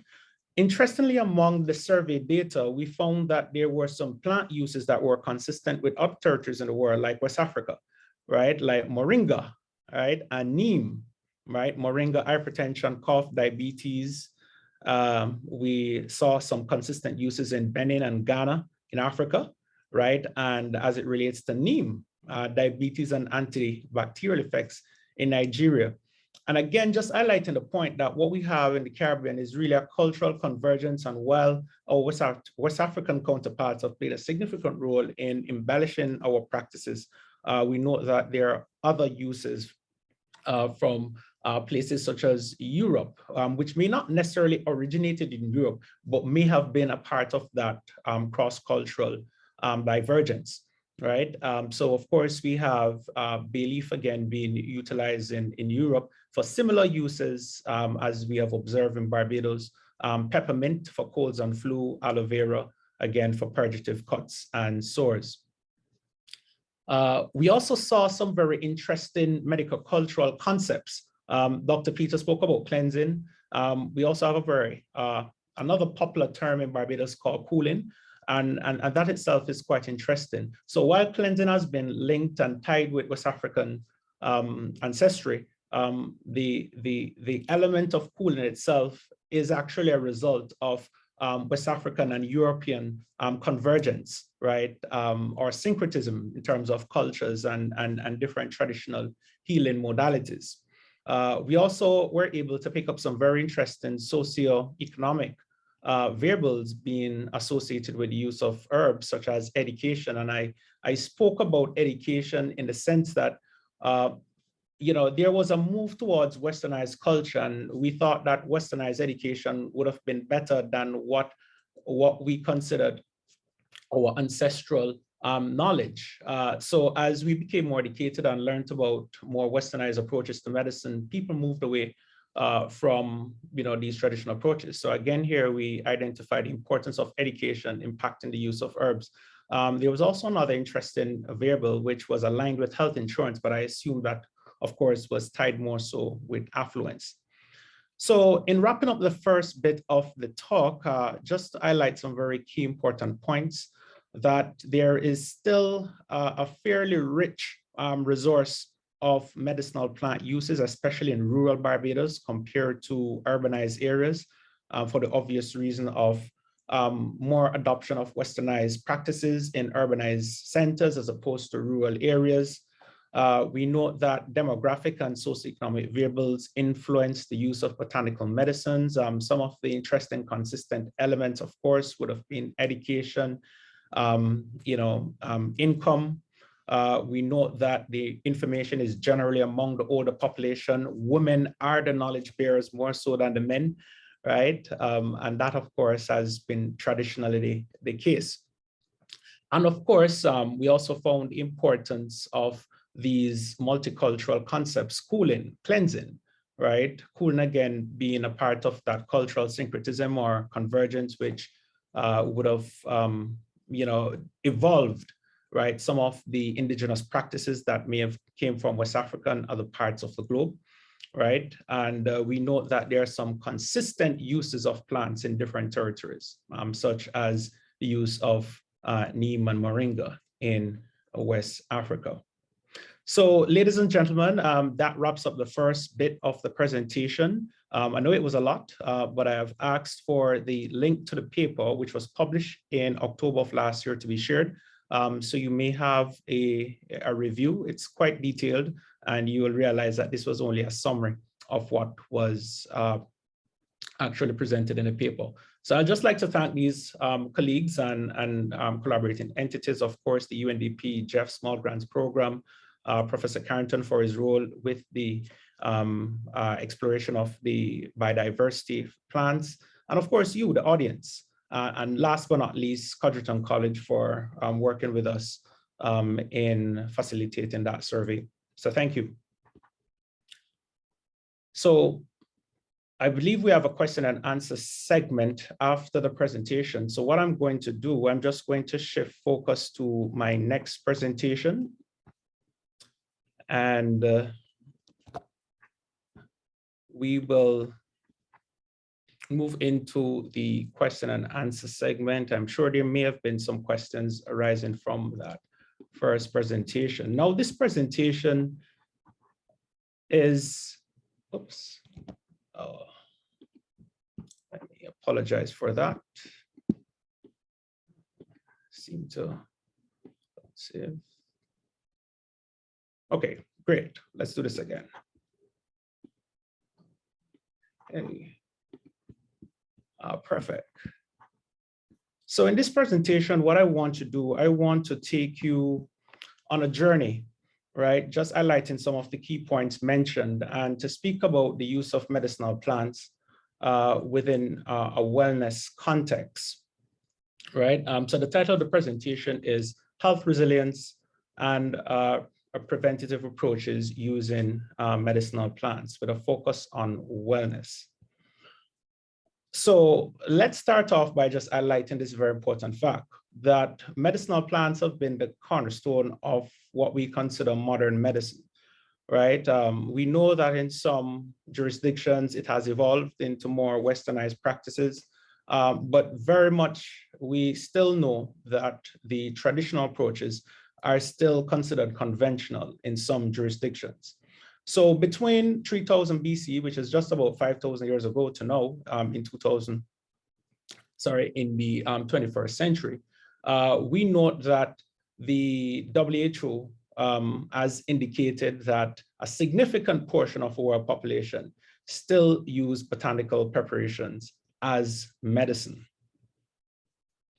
But what essentially makes plants medicinal? And, you know, again, coming out of the presentations earlier, especially Dr. Peter, where she was able to identify some very important medicinal uses of local plants, there is a very strong association with these medicinal effects to the actual phytoconstituents of the plants, the phytoconstituents being the chemicals that make up these plants, right? So we say the chemical constituents of plants with discrete bioactivities towards animal biochemistry and metabolism, right, are the center pieces of these medicinal effects. And these chemical constituents are called phytochemicals. The phytochemicals are generally termed secondary metabolites in plants, more so than other plant compounds, which are called primary metabolites because of their role primarily for growth and development.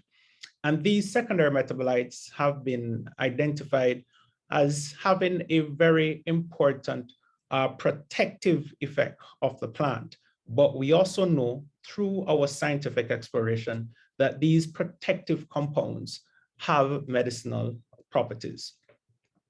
So some of the groups of these phytochemicals are actually here on my slide. We see alkaloids, we see phenols, we see flavonoids, we see saponins, essential oils, and tannins, right? And those are just some of the important groups. But I want to jump across to the column of action, and you will see reported in this paper published in 2009, right, by some colleagues in Africa, right, that these plant compounds, these phytochemicals, are known because of their analgesic, which is the removal of pain sensation, right, anti-plasmodic, antibacterial effects, anti-inflammatory, especially with the phenols, right? We know that the flavonoids are very important antioxidants, right? Saponins have some level of cytotoxicity associated with them. So you see hemolytic activity, right? But also they are expectorants, cough suppressants, right? And the tannins soothing reliefs. They're also antioxidants, anti-inflammatory compounds, and they can regenerate skin growth. So those are just some of the interesting medicinal effects associated with these phytochemicals. There are other phytochemicals which have actually moved away from just being used within that traditional space and have gone all the way into westernized medicinal approaches, such as morphine, which came from the poppy plant, right? This very important compound here, artemisinin, which came from the Artemisia genus. And last but not least, we have to highlight our Madagascar periwinkle, right? Catharanthus roseus, with vincristine and vinblastine from the vinca alkaloids. So these are just some of the more prominently known examples of plant compounds that actually moved into westernized medicine, as in specifically being termed pharmaceuticals with active pharmaceutical ingredients. But when you look at the local biodiversity of plants used for medicinal purposes, and I've just given a small snapshot on this slide, we see quite a number of popular plants here in Barbados. Again, the periwinkle, the cerci, duppy needles, milkweed, as mentioned earlier, castor oil, noni, West Indian tea. These are all important plants that are used for communicable and non-communicable diseases by the general population, especially by persons who utilize botanical medicines. Now, what I'd like to do, I would like to speak about health resilience from two standpoints. One, just to give cultural context, and I've mentioned this prior in my previous presentation, and Dr. Peter also mentioned it. But again, during the time of slavery, of course, there would have been severe immune conditions which would have facilitated the movement of our ancestors from West Africa to Barbados and the Caribbean. We also know that with migration, even though it was forced migration, plenty tropical diseases would have been brought to this destination as well. It's almost the same case with COVID. COVID only came to Barbados through migration, right? And we know that it was these traditional approaches by our ancestors which essentially were able to ensure that our people were resilient and would have been able to not deal with the rigors and the hardship of slavery, but also dealing with the conditions that they would have been faced during that time, right? Of course, we note that during that period, the infectious conditions were far more prevalent compared to non-communicable conditions. You had more vitamin deficiencies and protein energy malnutrition, right? But if we were to jump now into current perspectives, during 2020, right, just after the onset of the COVID pandemic in the Caribbean, there was plenty talk, again in Africa, specifically in Madagascar, right, about the use of specific plant prophylaxis. One of them was COVID organics, and the active agents in COVID organics actually were extracted from, again, the Artemisia genus, which would have included a variety of plant compounds, but more so one of the main active ingredients in Artemisia, which would have been identified for the management of malaria within the African continent, right? And the end result of the initial interest by the Madagascar government on exploring COVID organics was that the WHO actually stepped in and said that, you know, there should be studies which would actually look at such prophylactic effects, right? But we know from our own knowledge of plants that the flavonoids, terpenoids, right, groups certainly would have helped with anti-inflammatory, antioxidant effects, which could help to reduce the inflammation associated with the infection of the COVID virus in the airways. And of course, there were other studies in Africa which looked at this specific effect. Again, using a different plant, but a plant that is quite common into the Caribbean biodiversity. That, of course, is milkweed. And I believe Dr. Peter mentioned milkweed earlier, Euphorbia erta.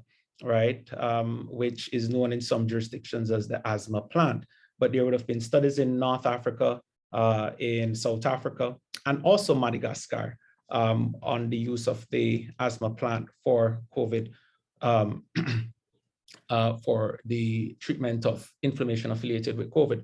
So what you see there, colleagues, of course, is the importance of specific plants, again, still being identified among our natural diversity, not only historically used to build health resilience, but of course, still in the process of dealing with some of our most important global pandemics, COVID, right, still being relevant within the space of treatment. But what are some of the important wellness trends that are supporting the use of botanical medicines? Rising chronic non-communicable diseases, rising healthcare costs, right? Health was projected about 10% of the global GDP between 2000 and 2018, right? That's about US $8.3 trillion. That's a lot of money, right? And of course, there is a growing mistrust in conventional medicine. And this is because we're moving to more synthetics, and more synthetics mean that these drugs, unfortunately, bear other attributes, being extremely potent and bringing alongside that potency, quite a number of side effects, and persons are moving more away from synthetics and trying to go as natural as possible.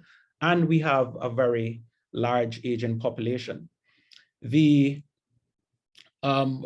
you look at the global botanical medicine market, what we're seeing actually is an increment within that market. And I know Professor Moore spoke about the economy, right, of medicinal plants and botanical medicines. And what I would like to say, colleagues, is that while, you know, I am a pharmacologist and I stress the medicinal importance of these plants, that, you know, we should find a way to ensure that we have what we call social inclusion. So we don't only want to promote a wellness market that is primarily to build an economy out of the use of these plants, but we have to find a sustainable way to ensure that we maintain the biodiversity while we still explore these plants for their medicinal uses, and ensure that the society benefits from it, you know, in all modalities, in its raw form all the way to its co-modified form. But we know that the market is growing, and we see here botanicals for health and wellness benefits have grown excessively, right? And is now trending towards US 140 billion by 2024. And we know that the market that is actually using these products are within the space of our global wellness economy. Traditional complementary medicine is just about 360 billion. When you look at that wellness economy that is out there, and if we're just using these plants primarily for their wellness, more preventative purposes, we see that market topping at about $575 billion, right? So there's a very large market out there. This should be a part of our tourism product, right? But I also believe that our people, through the development of a cottage industry, should be able to get benefits from this market as well. So in wrapping up, I just want to highlight some very key points. As mentioned, plant-based medicine has been and still is considered a cornerstone of modern medicine. The medicinal plants, right, in terms of their use, have supported health resilience historically. We look at slavery, right? We look at early migration and the movement of infectious conditions as persons moved, right? Current approaches, COVID-19 opportunities. We know that there's emerging preference among health conscious consumers for botanical medicines, right? And of course, there's a very thriving global market out there for the use of such products. So with that, ladies and gentlemen, I wrap up my second presentation. I want to thank you for your attention. I'm open to your questions as they appear. Thank you. Thank you very much, Dr. Kohal, for sharing the results on the community survey and teaching us so much about how we can use our garden pharmacy to promote wellness. You also showed us the links between traditional medicines used here in the Caribbean and the African diaspora. I thought that was so interesting. And you also highlighted some of the wellness trends that influence the use of natural medicines now in these present times. We do have the floor open now for questions, and I will look to the chat and the Q&A section to see if we have any of those. In the absence of those, I would invite the audience to acknowledge the presenters, you know, leave your comments on the presentations if we don't have questions, and also where possible to identify which agency you're representing today as an audience member. So we're going to leave the chat open for a little bit, and we leave the question and answer segment open for a little bit to see whether we get any questions. And like I said, in the absence of any questions, feel free to identify which agency you're representing today. And if you have any comments on Dr. Cohor's and Dr. Peters' presentations, please feel free to do so. Oh, and by way of information, I'm now seeing in the chat as well, one of our colleagues, Daniel, did put the link to the article, or to the research rather, that Dr. Cohorn mentioned in his presentation. The link is in the chat. So if it is you want to take a look at the more comprehensive research paper, the link is in the chat for you to copy and paste for your perusal.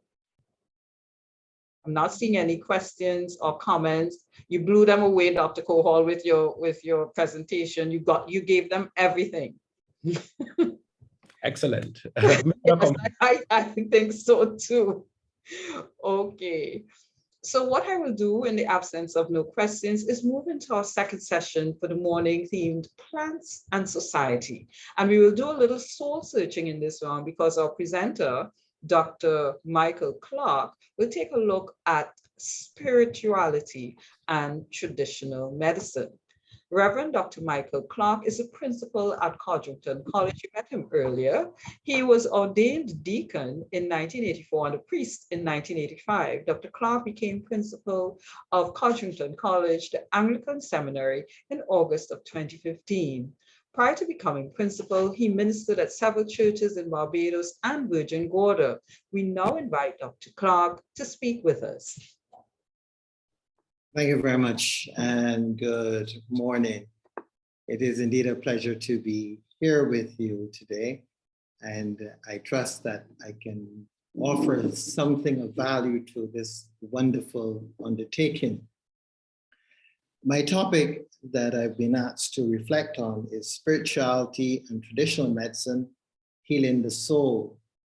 And as I sat listening to the previous speakers, some of whom I'm very familiar with from my own science background, I had to smile on a couple of occasions, because I was wondering if I was in the right place with all these scientists around me.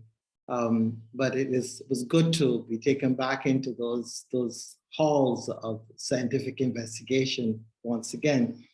And I'm sure that just following after me will be Dr. Carrington, Professor Carrington, who also is a colleague of mine from way back in those scientist days.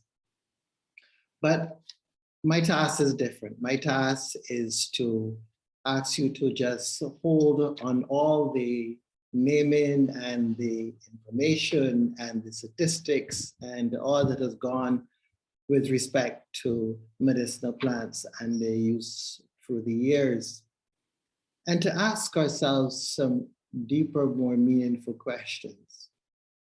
And one of the questions that comes to mind for me is, where does knowledge get its genesis? Where does it all begin? And we quite rightly mention all the various practices through the years of various traditional persons. Dr. Cohorn identified going back as far as 3000 BC, where we have some evidence, but obviously you would know that it goes way beyond that as well. And the question is, what is it that would have given rise to all of this? There were no laboratories. We didn't have the facilities that persons like Dr. Cohorn himself and others have today as we seek to investigate what is causing. And perhaps we were not at the time interested in what was causing, but there was probably a different question. probably what is available. What can we use? What is there that is provided for us? And I'm sure that there, throughout the various scriptures, there are all sorts of references. There's a reference in Ezekiel 47:12 where it speaks in referring to the plants on either side of a river. It said their fruit will serve for food and their leaves for healing. And there are a lot of examples of this where there's that reference of healing. And so when one looks at this, one has to take off one's Western modern day lens and have a wider vision of what it is that we're dealing with. Exactly what it is that persons were seeking to address. And I want to suggest that in those previous times, what we would probably be dealing with is individuals who had a sense of being connected in a major way with something that was greater than themselves.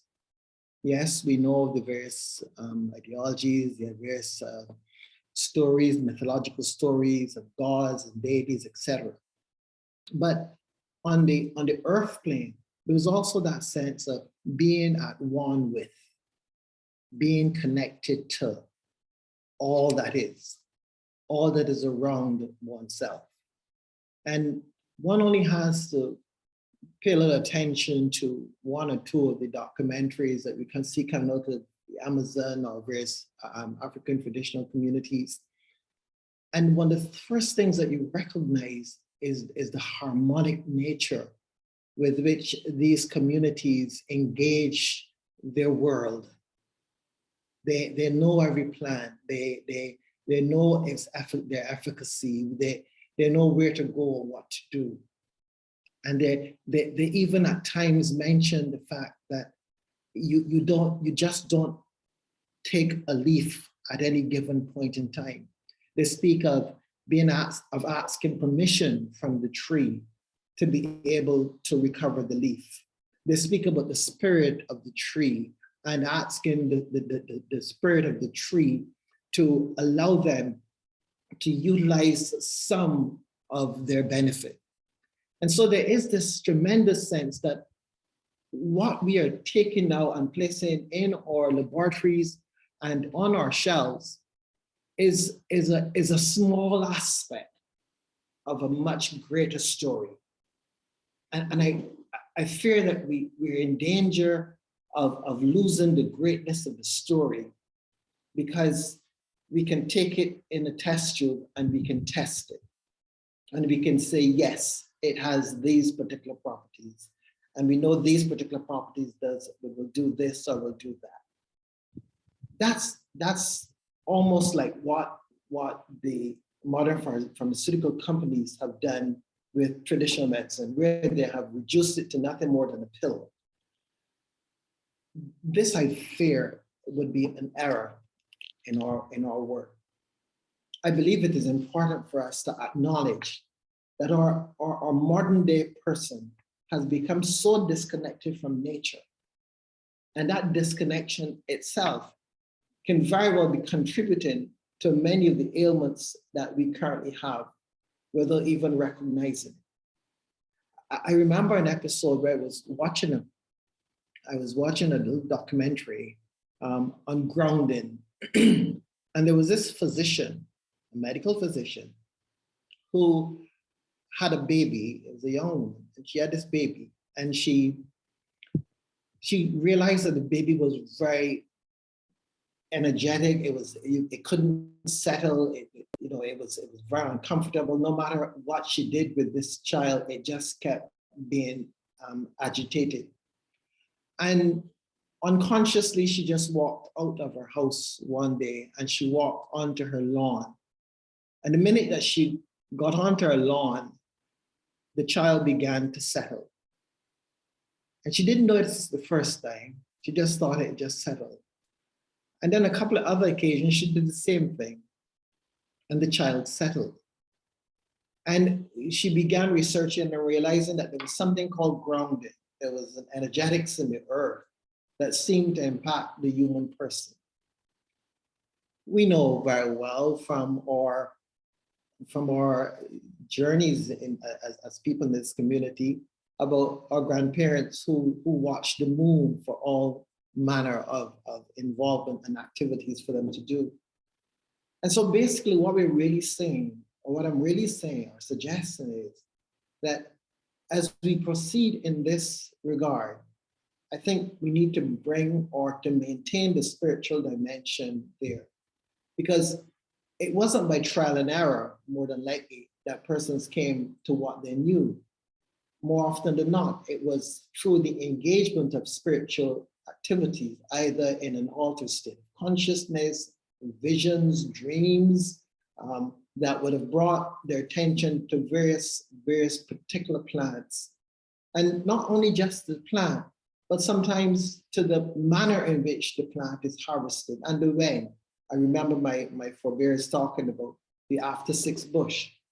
Now what give rise to a person know that you can't pick it before 6 o'clock or whatever. So as we proceed, I think it is vital that we do not project a disconnect going forward as we take something that is so rich and wonderful as traditional medicine, and that we realize that it is for the healing of the soul. And if the soul is healed, and I think this is what our forebears understood, if the soul is healed, the body comes along with it. So a lot of their work was in being in tune with spirit, in being in tune with all that is, and trying to recognize when they were out of harmony. And if you're out of harmony with nature, well, then you use nature to help you become in harmony once again with nature. And I believe that that was a lot of their premise as they sought to engage that which was around them, recognizing that whatever they needed was already in their environment. And they only had to listen. How that listen occurred was in a variety of ways, but they listened. And as they listened, they came into harmony. As they came into harmony, they experienced the healing that was there. The healing of the soul is a vital component to this work.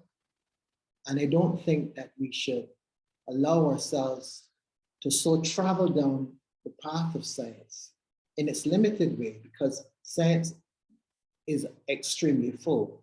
And we know that modern contemporary science is beginning to really embrace some of the things that those involved in the spiritual traditions have been saying for the longest while, especially with this quantum physics, et cetera, that we're now finding ourselves present in. So let's not be narrow. Let's broaden our view, and let's acknowledge that there's a greater story that we must not lose sight of. Thank you. Thank you very much, Reverend Dr. Clark, for awakening our senses and helping us to understand the link between spirituality and traditional medicine. You're welcome. Our final presentation for the morning comes from Professor Sean Carrington, who asked a thought-provoking question about Caribbean plants. Here today, gone tomorrow. Professor Carrington was made Professor Emeritus of Plant Biology of the University of the West Indies on his retirement in 2021. He joined the UWI Cave campus in 1982, becoming Professor of Plant Biology in 2002. He also served as the campus dean for the Faculty of Science and Technology and campus coordinator of the School for Graduate Studies and Research. His research focused on the biochemistry of fruit ripening, as well as the flora of the Eastern Caribbean. He's the author of many scientific papers, as well as books, Wild Plants of Barbados, Wild Plants of the Eastern Caribbean, and the A to Z of Barbados Heritage. Professor Carrington, welcome. Thank you very much. So, welcome to all of you here today and join us otherwise. My topic is Caribbean plants, here today and gone tomorrow. as I've been introduced, I'm Professor Emeritus of Plant Biology, and I've been at UE for a long time and continue my interest in plants. So what I intend to do today is to provide an overview of Caribbean plants,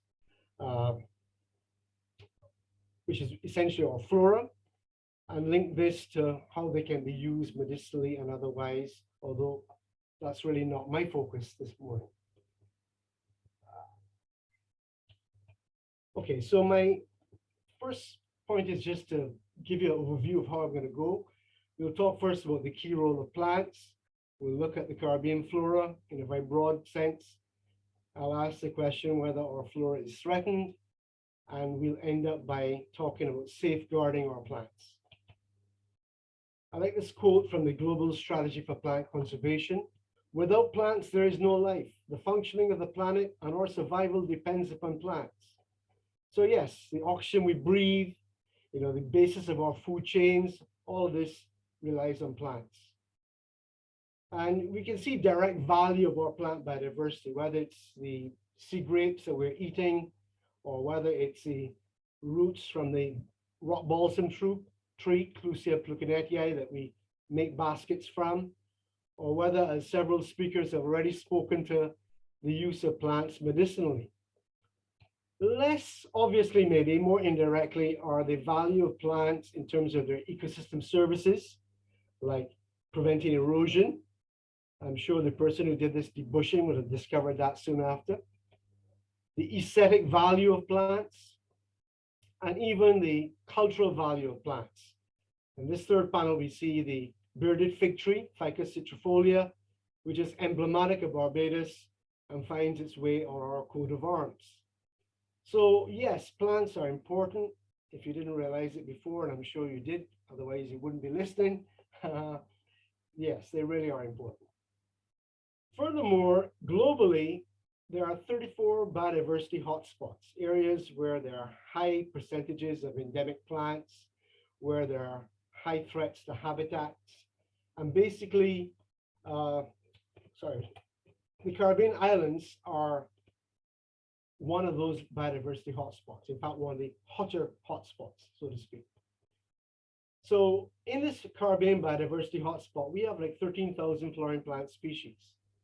And of those 13,000, there are 8,000 endemics, and that's a word I'm going to use quite a bit. Endemic to the Caribbean means unique to the Caribbean, found nowhere else on Earth. So that's quite a number, albeit most of them are in the Greater Antilles, the larger and older territories of the Caribbean. So boring down a bit to the Lesser Antilles, where we're located, we're dealing with maybe 2,650 species, and about 10% of them are endemic to the Lesser Antilles, or only found in the Lesser Antilles. And narrowing it down even further, when we come to Little Barbados, we only have like 700 species growing in the wild, and we have 2 species which are unique to Barbados or endemic to Barbados. So when we look at the distribution of Lesser Antillean endemics, of the plants unique to the Lesser Antilles, you may not be surprised to find that the majority are located on the more mountainous, more ecologically diverse, older islands of the Caribbean, Guadeloupe, Dominica, Martinique, St. Lucia, and so forth. But even Barbados has 15 of those. And as I said, of those 15, we have 2 which are actually unique to Barbados, found only on Barbados. So this shrub to the left, Phyllanthus andersonii, is relatively common and is unique to Barbados. And then this vine, Metastelma barbadense, I'm afraid to say I haven't seen that in recent years. That is found in dry forest areas, which are fast disappearing. And as I said, the plant is not I've not seen it recently. So that brings us to our next question: is our unique flora threatened?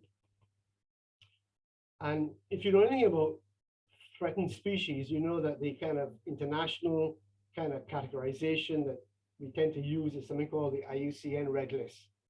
So in terms of threatened categories, the least threatened is vulnerable, the next is endangered, the next, or most serious, is critically endangered, and unfortunately after that, then you become extinct. And then we have categories which mean you're not threatened. And then we have a category which says we don't have enough data about you. We don't know enough about your species to know whether where you lay in that categorization. And most importantly of all, we have the category of not evaluated. We haven't even looked at you yet. And believe it or not, 97% of plants globally have not been looked at yet. So that's a major omission. So with that background, a few years ago, with two colleagues from the Smithsonian, I started a project looking at Lesser Antillean endemics to see, their degree of threat. So we have, as I said, 263 Lesser Antillean endemics, and we gathered together almost 7,000 specimens of these. So we looked in herbaria, which are like museums where dried specimens are stored. Some of these were international, some of these were regional. And the picture you see there is of the herbarium at the Smithsonian, and you can see the kind of range of specimens that are there. And these are studied, and these are permanent record of where plants occur and their various forms. And when you do this kind of assessment, essentially you're looking at three things: the geographical range of a species, the number of locations where it's found, and then you also have to show some kind of decline, either in the number, the range, or even the quality of the habitat. So to give you an example, here is a bromeliad from the Lesser Antilles, a Lesser Antillean endemic, Vreesia guadeloupensis. I've never actually seen it in the flesh. I've seen this thing on the right, a dried specimen from Montserrat.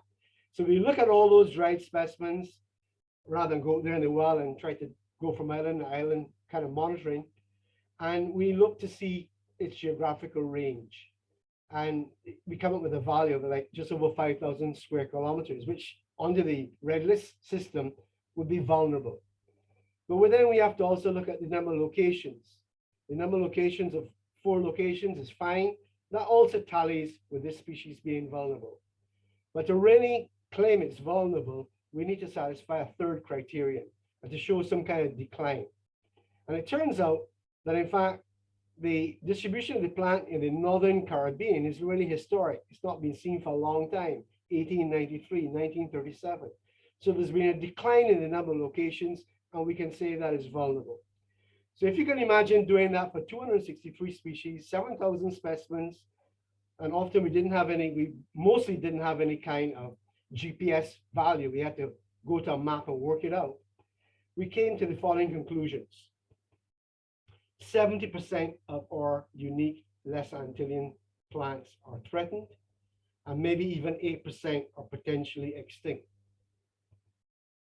So that's pretty sobering. What are the main threats to our flora?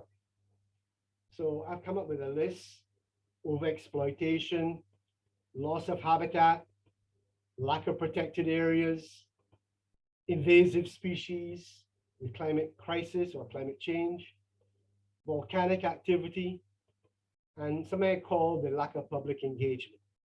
So I'm going to just briefly touch on each of these. Overexploitation. Well, I started with this first, not I think it maybe is the biggest problem, but since we're talking about exploiting plants medicinally, then clearly I would say, well, maybe you should be cultivating these plants you want to exploit. And if you are going to collect them from the wild, you would need to do it in a sustainable way that does not decrease the actual native population. And while I'm here, I want to say conservation is not saying you can't use something. Conservation is saying we should use plants or animals sustainably so that they are there for future generations. So loss of habitat. A few years ago, I was in Grand Cayman, and I remember admiring the kind of coastal vegetation that still exists. And then you also came across spots like this where developers go in, they remove the vegetation for development, maybe leave a few species that they like, and a whole lot of plants disappear. And of course, this is driven by economic motives. More controversially, we have a situation in Barbados right now where a large resort is being built next to a wetland, and this is also very controversial. So loss of habitat is a serious issue, especially when you think of the small size of our islands. But we have to live, we have to eat, we have to develop, and therefore, if we're going to develop areas, then we should also protect areas. So protected areas are like nature reserves. Unfortunately, often these are like paper parks because it takes quite a bit of resources, a lot of money to manage these properly.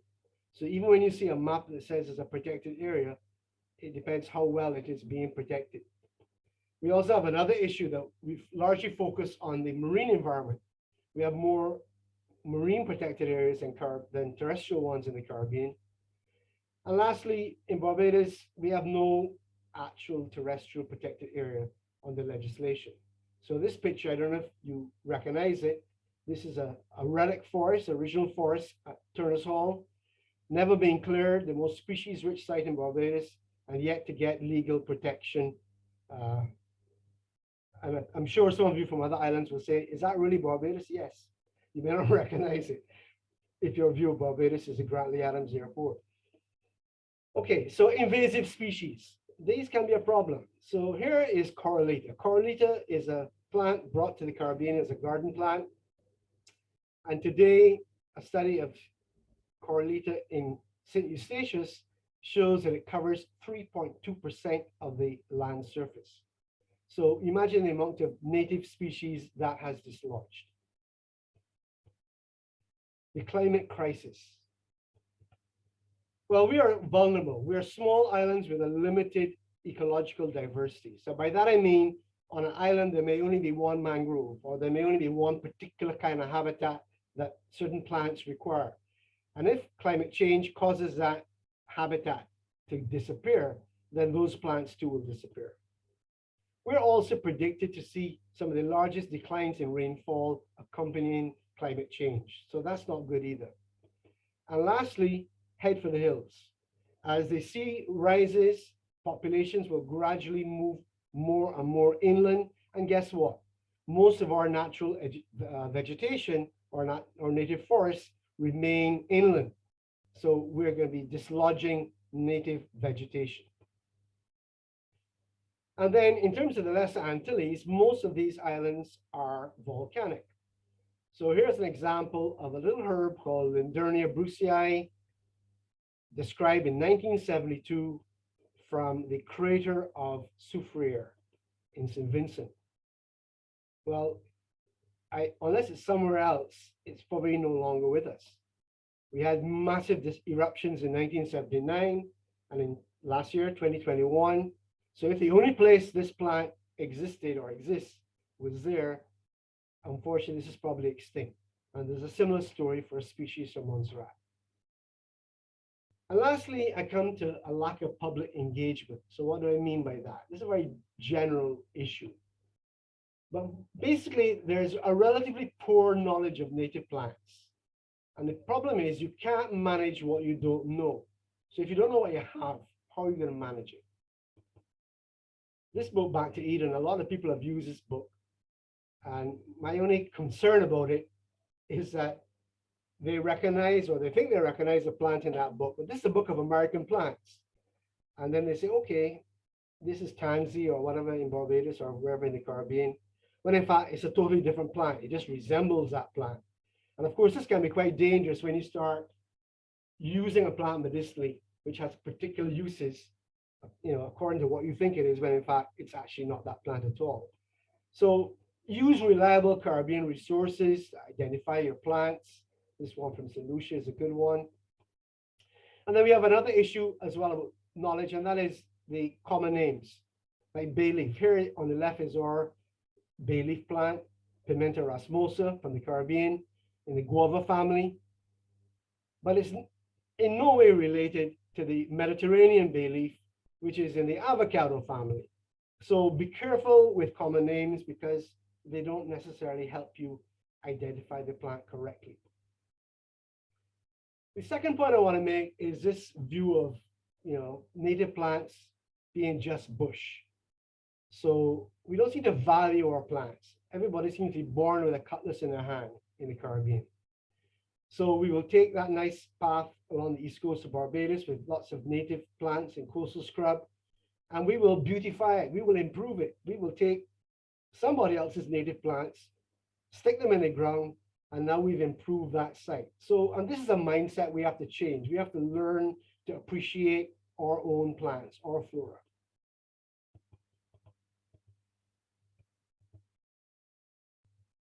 not surprisingly, because of all that, the environment is relatively low on the political agenda, unless we agitate and say, hey, we are really, concerned about our native plants or our native habitats and so forth, our native animals, then it's really not going to move up on the political agenda.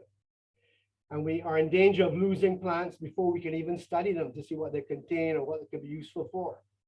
So we really need to get more involved with nature. So in closing then, what I would like to say is let us respect and know our plants better. Let's use our plants, but do it in a sustainable way so that they're still there for the next generation and the one after that. Let us prioritize the environment. The dollar is important, but so too is our environment. Let us set aside protected areas and put the money behind that to ensure they're properly managed.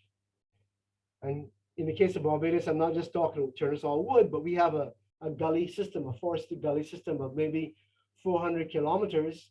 And it's time that we set aside a few of those stretches of gully as protected areas with native plants left to flourish. We're not going to beautify them. We're not going to stick fruit trees in them. We're going to basically ensure that our native flora is there for the next generation. So I want to thank you for your attention. And I hope that some of what I said, will kind of touch a chord in your heart. Thank you. Thank you very much, Professor Carrington. I am sure that it resonates with all those listening today. Thank you for encouraging us to think about the value of our local flora and the need to preserve them, and for looking at the situation through geographical lens.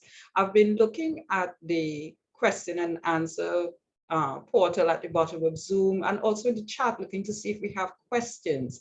We have more comments than anything else, and people have been asking about a recording for this event. UE TV is recording the session, which will be broadcast at a later date, and all participants who have registered for this symposium will be notified via email for when that broadcast actually happens. Also, we are streaming live on the Jeff Small Grants Barbados Facebook page, so you can also visit there. So I want to thank all of our viewers for joining us for day one of the symposium on plant biodiversity and traditional medicine, then, now, and the future.